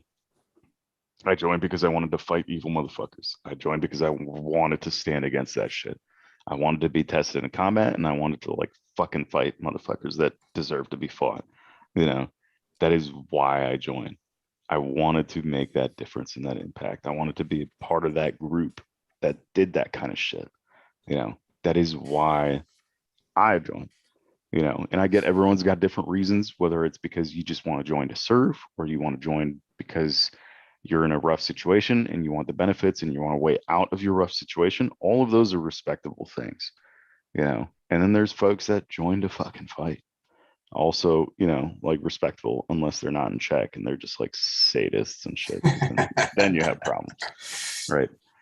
Now the ownership piece is that as much as we did all of that, and we did things that were fucking solid, you know, and some of us got to see those direct impacts of the benefits of what we were doing for the people we were doing it for.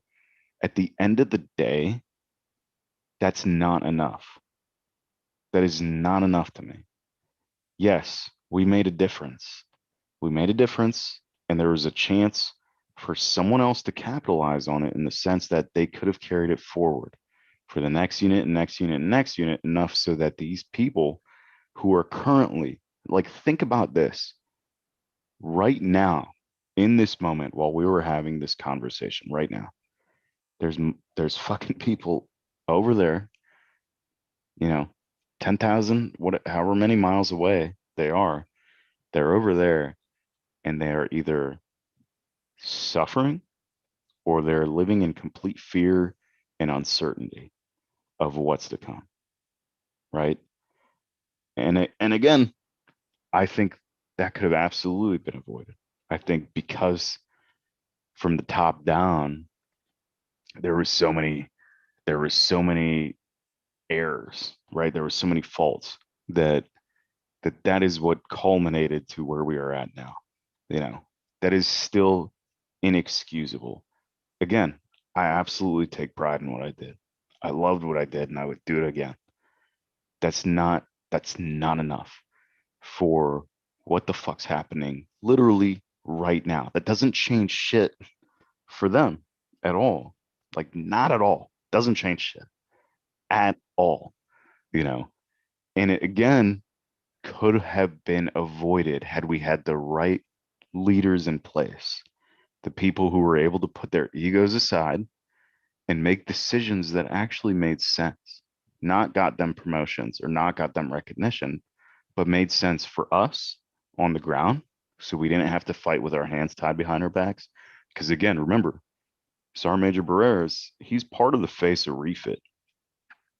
I was there in that battle. Like, my platoon was there in that battle when he got fucking shot. The Apaches that came in halfway through the battle while we were outnumbered, right, and almost fully surrounded while we're fighting our fucking asses off, we had no artillery. The Apaches that came in did not engage till the very end of the battle because they were so afraid of the rules of engagement. They were so afraid that they would get in trouble for engaging these motherfuckers who were clearly shooting at us. You know, we clearly saw civilians fleeing the fucking villages, and we're taking all this fire, and they didn't engage because of that. We're in this war where our hands are fucking tied half the time. You know, the policies make no sense half the time. We are literally supporting a government that fucks boys. That is literally what we did. That is inexcusable. I don't give a fuck how many ways you can fucking sugarcoat that shit. That is inexcusable. There's no excuse for that fucking shit. None. Yeah. We all did what we needed to do. We were failed at the fucking top. That is inexcusable. Now, going forward, all right, that's a tough one. Because how do you go forward from that? From like the insane parallels to like a lot of past lessons we could have learned from, but chose not to, right? How do you go forward from that? And that's where the leadership piece comes into play. You know, every single person in here, every single person watching, every single person that has been through these kind of things, has an opportunity, right? You are a steward of your AO, and every single one of us has an area of operation. That's our immediate, our family and our friends that we're close with. That's our AO. If you decide to take, like, be an example within that AO, set the standard in a good way, right? Carry that forward. Look out for motherfuckers. You know, be that example that for those of us that knew Sergeant Major Barreras, like, that's the kind of leader that I wanted to fucking be. You know, that's the kind of leader that made sense to me. That is the kind of leader I would have fucking absolutely died for in a heartbeat. You know, we have a chance to do that too. We have a chance to be those leaders in our communities. Those are the leaders that stand out. Those are the leaders that people care to listen to. Every single one of you has a chance to turn this fucking absolute horse pussy shit show into something that we can turn out for the better. This is something that we need to stand against and look out for. These kind of mistakes, these kind of people who have a chance to mismanage and abuse because of their own egos, because of their own failures and their own insecurities. A lot of the times, no fault of their own. We're all, at the end of the day, victims of our own circumstance, right? It's just whether or not they have the encouragement and the resources and the support and the frame of mind to actually do something about it. You know, every single one of us has a chance to look out, not only for the people around us, but for the way ahead. The next time something like this shit happens, are we looking out for the signs that we know? Are we paying attention to that shit? Are we telling the right people? Are we gonna rally against it when it starts going down a path that, like, oh, we've fucking seen this shit before, you know, like, huh? Or are we not? Which one do you want to be? Do you want to be somebody that you would want to fucking die for or not? Which one do you fucking want to be? All right. So again, Fuck yeah. owning the shit that we did, right? Owning the shit that this is a shit fucking sandwich. All right. I don't care how you sugarcoat it. To me, it's a shit show. Shouldn't have happened. See how it happened. I get it. Shouldn't have happened. You know, we had all the capability to avoid this. And now, right now, in this moment, motherfuckers are suffering because of that. You know, not excusable. Not a fucking excuse. You know, how do we go forward from here? How do we set the standard? How do we set the fucking standard so that shit, hopefully, under our watch, doesn't fucking happen again? Yeah. You know, that's what matters. Yeah. How do we keep that accountability? That's a question I've asked for like 2 days now. Well, really a day and a half. But how do we keep that accountability? What is our voice? How is our voice heard? You know, at this point, I think that's what I'm most angry about, is that the way ahead seems like there is no way ahead. And as a person that wants to rectify rectify the mistakes that have been made, it's not about, change is not just good enough. It's that accountability piece that you're talking about. And I'm confused. And that's what makes me angry. Well, I think honestly, I'm expecting a pendulum swing, and I think that's how our nation has worked for so long, is that it's a pendulum swing. We're on the end of the swing where it's like it's come to an extreme, right? It's eventually going to swing back. It's going to balance out, and then it's going to swing the other way. We're going to get bit in the ass from something from the other side when it's, when the pendulum was over there, but that we've already forgotten about because now we're focused on the pendulum being over here. Right. Yeah. So it's like connecting the dots and having, and that's why I like, not to get into politics, but having like really being involved in, if you want to impact, it's like being involved in state and local kind of stuff, because that builds the foundation of the types of people that you're looking to be in those positions of policy when they go up the chain, right? Eventually, a lot of those state and local folks are going to make they impact your direct community. The federal side almost never impacts your day to day. The state and local does. but people forget that. But those are also the people who eventually make their way up to the federal level that are impacting a lot of these policies that we're bitching about, you know. So I if can we tell you, if we really want change, that's at the end of the day, that's where it starts. If I you want your couldn't voice agree. heard, it's those representatives. I couldn't The agree people, more with yeah. you. Like, I'll tell you, having been at the executive level with that, I felt more empowered to change things when I was an intern at my local congressional district than I was when I had a national mouthpiece to resource to use. Like, it was a shit show. A real eye-opening experience to appreciating exactly what you just said. And that is that if you're going to really affect things, it's got to be done. Our system is built to be more affected at that local level. And everybody tries to swim to the top. And then everyone gets to the top and realize how polluted and shitty the water is and goes, well, I'm going to go back to my local stream, you know, where it's cleaner and fresher, you know, if I could use that analogy. But yeah. But where'd it come from? Yeah.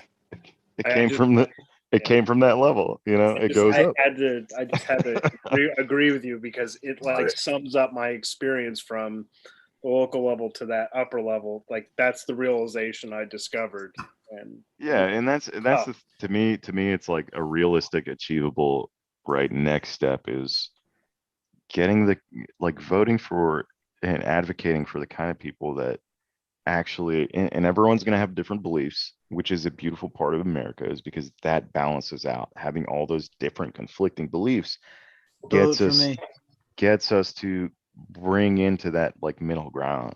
The system is designed that way for a reason, you know. Yeah. So it's like if we want the types of people to make policies that we're not as pissed off about, we have to take more ownership of that process. Yeah, we got to get more involved.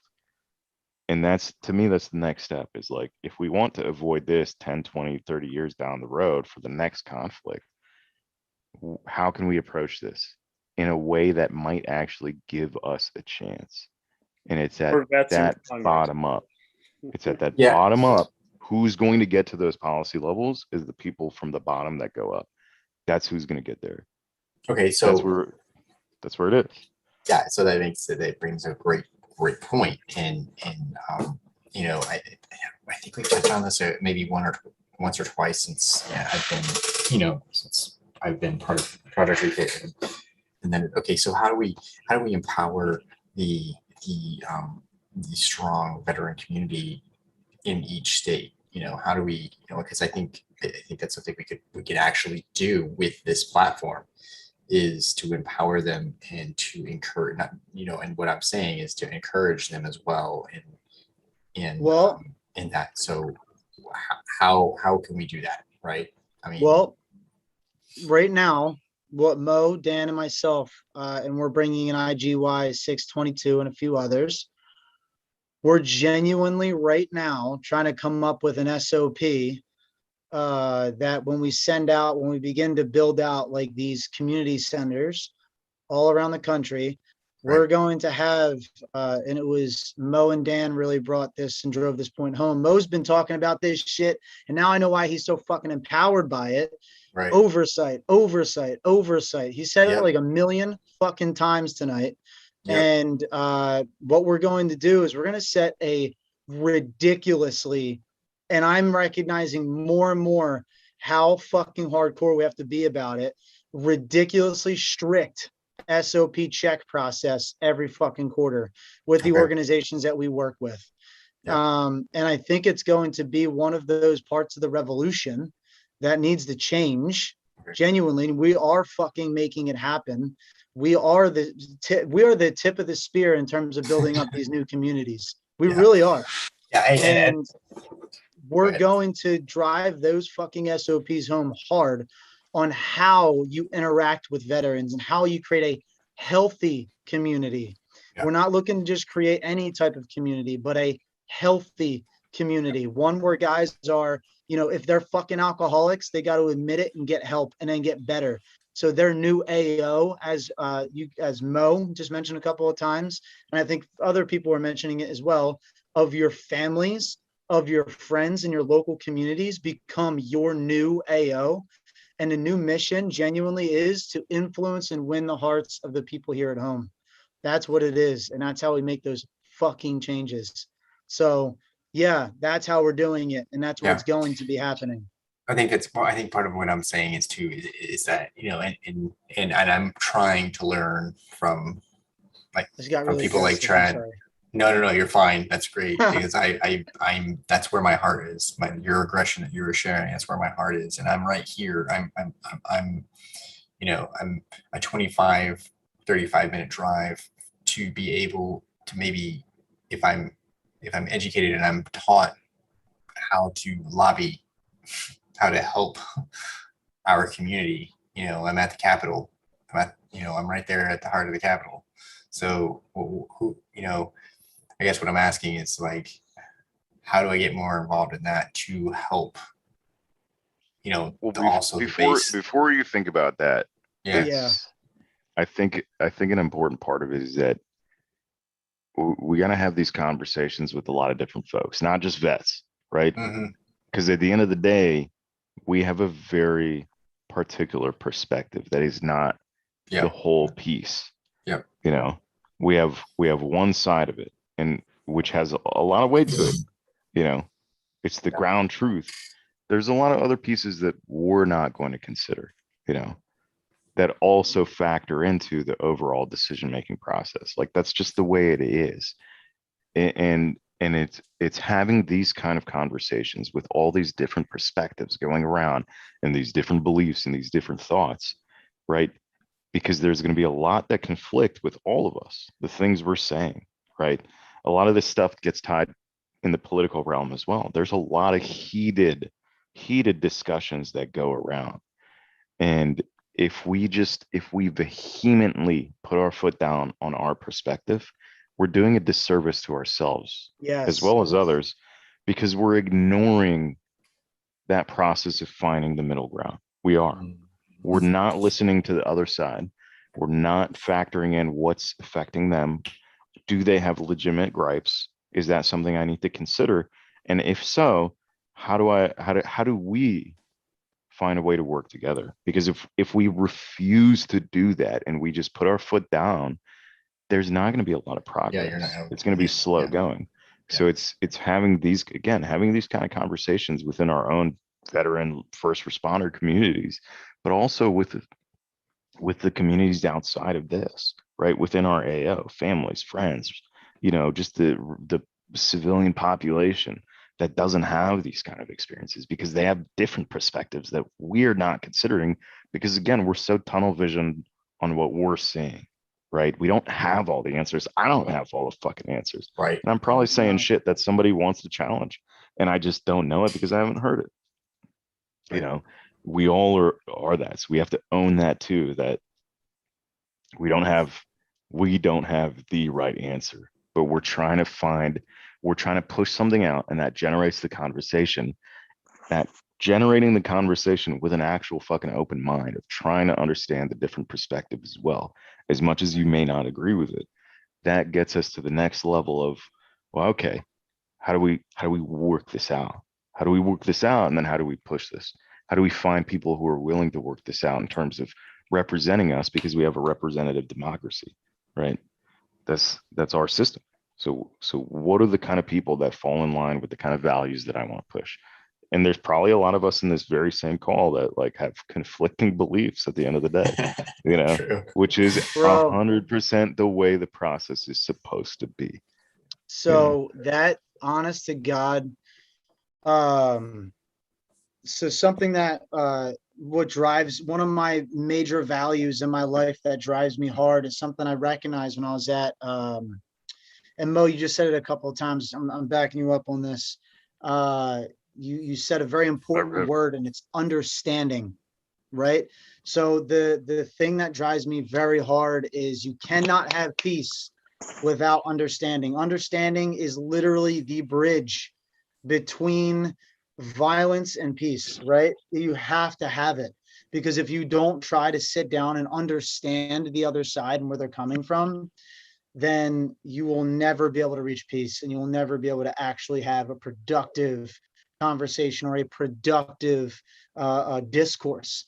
You're just going to have a constant stall, and it's not going to achieve anything. True. So Crayola, welcome. Who's Crayola? It's Cedric. Oh. It's Cedric What's again. up? He came back on. Sorry. Yeah. He likes to throw that one in. He was low key listening to us the whole time. He never left. Mm-hmm. You're right. I listened the whole time, and then my battery started dying. He said you right. I like that background though. I'm not gonna lie. I was just like, sometimes you gotta let other people talk because so many emotions going on and so many thoughts that are going on. Like you have to get yourself in order to understand yourself first before I feel comfortable chiming in on, the basis of I'm trying to be, like you said, I'm trying to be neutral as far as on both sides of it, trying to see both perspectives. And I told you guys the spectrum is broad and far in between all of us. So there's no way for us to find a right answer right now. And like you said, and Chad said, there's no pill out there that you can take. Like I said, I was listening to the whole conversation, just the fact that I'm not trying to reiterate what's already been said. So I got you. Yeah, man. I just feel like I just feel for you guys. That's all. I just feel for you guys, and I'm happy that, at least in my perspective, I've learned a little bit even from history. Not to bring it up again, but even like these comparisons between Vietnam and what's happening right now. I'm happy that I'm here and I'm learning at least, and in playing a part in trying to help you guys out, and again, I'm grateful for everything, every single one of you and what you did and getting over there and stopping any kind of terrorist attacks from happening here, which, in the next few years, you're going to be seeing probably some hitting here, whether they're whatever the fuck, however it happens, but it's just a reality that I think is going to happen. And it sucks, but it also kind of proves that you guys did a fucking hell of a job of keeping it off of our shores. But I don't know. That's just my viewpoint. So I'm gonna challenge that a little bit. I mean, early on, like after 9/11 happened, like we kind of like we fucking crushed their nuts, man. And our presence over there like kept things at bay in terms of like the focus of the types of people that would do those kind of things were on us, over there on their home soil. So it was a very easy jihad for them. That's right. Very easy, like, all right, let's go there. So as it stands right now, and again, this is all raw emotions and fucking like, I don't know if I'm analyzing this correctly or processing this correctly, but the Taliban, as they are now, are trying to legitimize themselves hardcore. They're already actively like getting in bed with China, So I think that's right. The more looming threat is the strategic impacts of like what happens as China gains another foothold with resources and another like physical country that they basically own, because that's what they've been doing across Africa and like across a lot of other places. Like those are all things that we need to consider as well. So people being like, oh, terrorists, like they're going to spawn out of nowhere. Like, no, those motherfuckers already exist. And that's always going to have to be a constant thing we'll have to be vigilant about, is looking out for that counter-terrorist fight, but that could come from anywhere because it's so spread so much. I mean, like IS have done such a great job of using social media to hit people from like all over the world in civilized countries, especially, to pull that. So now it's more who's trying to take advantage of the aftermath, like who's in a position who can actually take advantage of the aftermath. And again, this is all raw. This is all just me throwing shit out there from the way I'm seeing it. But that's more of a threat to me, is that's more of something that we need to look out for. We should always be vigilant about that CT fight. Always. We have to be, unfortunately. Like, even when things are good, that doesn't mean you need to stop. Because when things are good and you start getting lax, that's when people are going to start being like, all right, now's the time, you know? So you always have to be vigilant on that end. But it's also like, who are the other major players who are trying to capitalize on this? Yeah. And I think you made a good point in the sense that the other concern I have is if we get another conflict somewhere and we try to build alliances on the ground or and such in an effort to stabilize a region, whether it's a conventional war or not. I mean, every other group that's not an American has every reason not to trust us at this point. Yep. Like, just no, like, so we're already, you were talking earlier about going into war like half-assed and having our hands tied behind our backs. Like, that's going to do it. Take care, Mitchell. All right, Mitch. Like, that concerns me still. Obviously, you know, four of us on this call still being in, you know, this is we're still in this fight. Like, if we see our asses on the fucking ground somewhere, Taiwan, I mean, Chinese are already capitalizing on this with Taiwan and Hong Kong right now.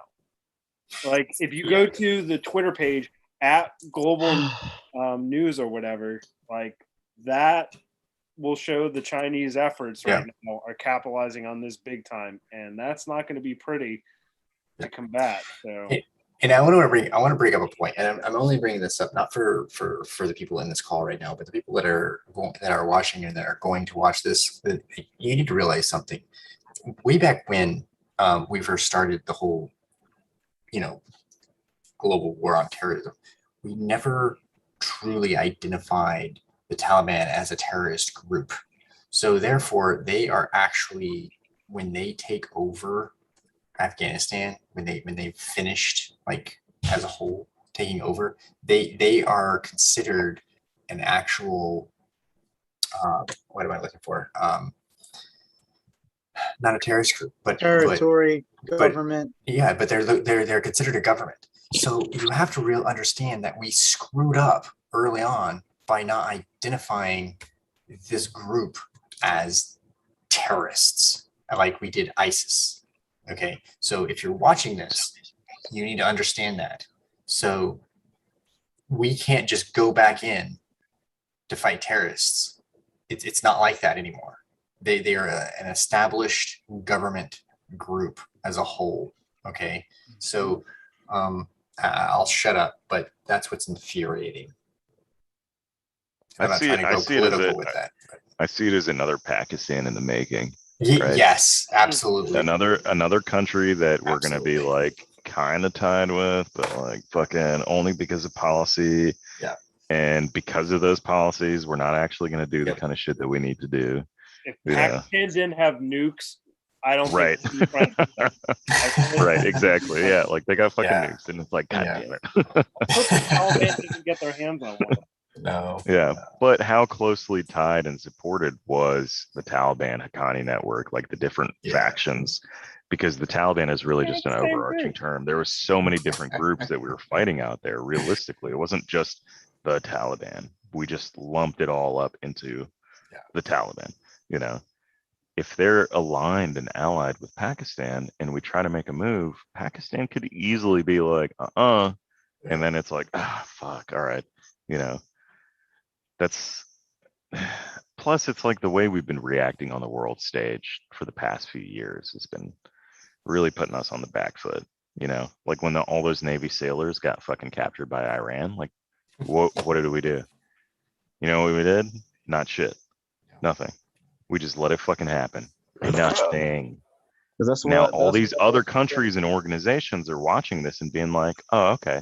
Russia is like doing shit with Ukraine and like all these other countries, right? Like we're watching all this shit happen. Syria, right?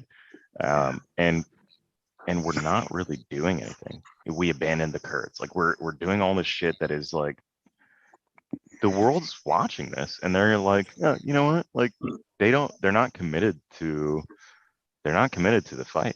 They're not committed to any of this shit. So we can do what we want, and there's not really going to be a consequence. You know, that's a fucking problem too. We've hurt ourselves globally because of that. So in this mass fucking hysteria to isolate and become more isolationist and focus on just us, I mean, like eventually we're gonna have to turn around and look at this beast that's turned into whatever it's turned into on the outside at some point. You know, like there has to be a balance. Like, yes, we need to focus on us, but we also need to be realistic and focus on like what's outside. What are the things that we're gonna have to contend and deal with? You know, those are realities that you can't ignore, because if you do, it's gonna become so much larger. Yeah. It's always a fight to fight. It's always going to be a fight to fight. You know, I mean, I'm just looking at how many times Russia has flew into our territories, and we have. Yeah, what the heck are We you haven't doing done about anything. that, Cedric? Better red dawn that shit and get ready. That's right. Well, they know not to touch the ground. They can fly over all day, and we can scramble F-35s or whatever. But I mean, if they feel like they have the balls to even cross into our territory, because they just testing the water to see how much we're gonna put up with. But now I know why you set off those volcanoes. Yeah. You're trying to stop their flights. I see it now. That's all. That's it. Hey, Tracking. you know, there's cause and effect. Therefore, cause and effect, man. I'm just saying. Fuck you, Russia! Fly into my volcano. Yeah. I'm gonna point my volcano towards you. I'm just saying, like, you look at it, dude. Yeah. Haiti just got hit with a huge earthquake. Not anybody see a hurricane.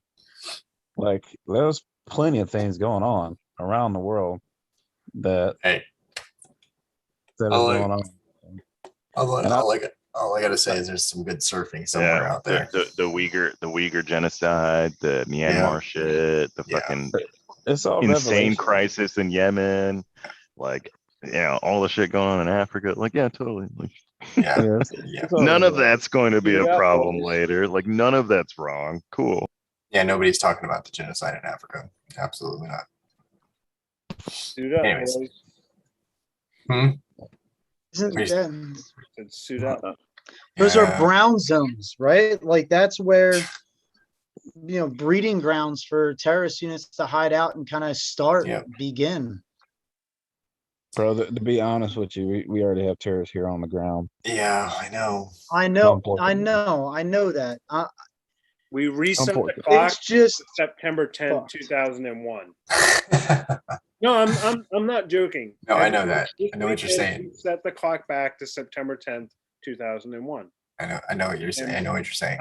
If two towers coming down like that and the Pentagon and everything else wasn't enough to wake up America to the reality of the need for us to be fighting this fight, I'm afraid of what it's going to take. I'm afraid of what's going to have to happen to wake everybody up. That's what I'm saying. So the point that I was making is that look at how these other superpowers are looking at this situation. You know, like the counterinsurgency fight is going to be an eternal fight. That's something you always have to be watchful for, because if you're not, like we saw, it's going to bite you. Excuse me, it's going to bite you in the ass. Yeah. But all these other powers that are vying for more, what are they seeing? They're seeing the weakening of posture. They're seeing the ability to, like, I mean, for a long time, our presence across the globe, like, really checked up, like, powers like Russia, China, Iran. Like, it kind of put them in check. You know, they're just like, you know what? Like, if we really push this, like, they're gonna come in, and that's gonna be a problem. You know, they don't want to deal with it. But now it's like they're considering it. You know, you could make arguments that things like giving economic, like creating, like China, for instance, being the printers for the world, was one of the fucking biggest mistakes in my view, strategically for the country overall, around and the world in recent memory, like for the past 40 plus years, because now they control so much of the product that flows out Yeah. And what do you think's going to happen eventually? They can just shut shit Thank off. Nixon. You can thank Well, Nixon. so the issue with that was that it's not that they just make shit. That's not a problem, right? That's a supply and demand.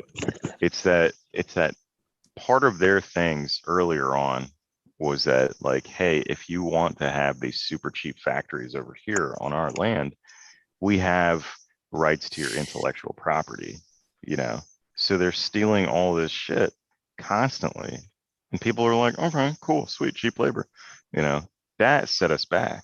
That's what hurt us and gave also what them a sped big up- upper hand.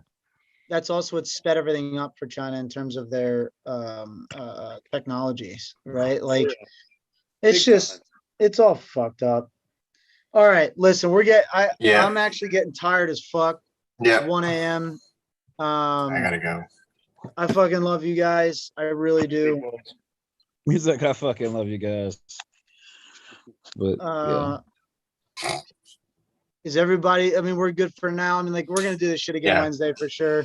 Yeah. I'm gonna put out I'm actually gonna put out a video for Wednesday because you know, we got to make sure we get more people in and talking about this. No, this is good. This is honestly, this is what, you know, every stream needs to be. Yeah. But good night Good again. to see you on this, John. Good night, guys. All right. See you guys. yeah. Yeah, Good see night, you guys. Night. Good night, guys.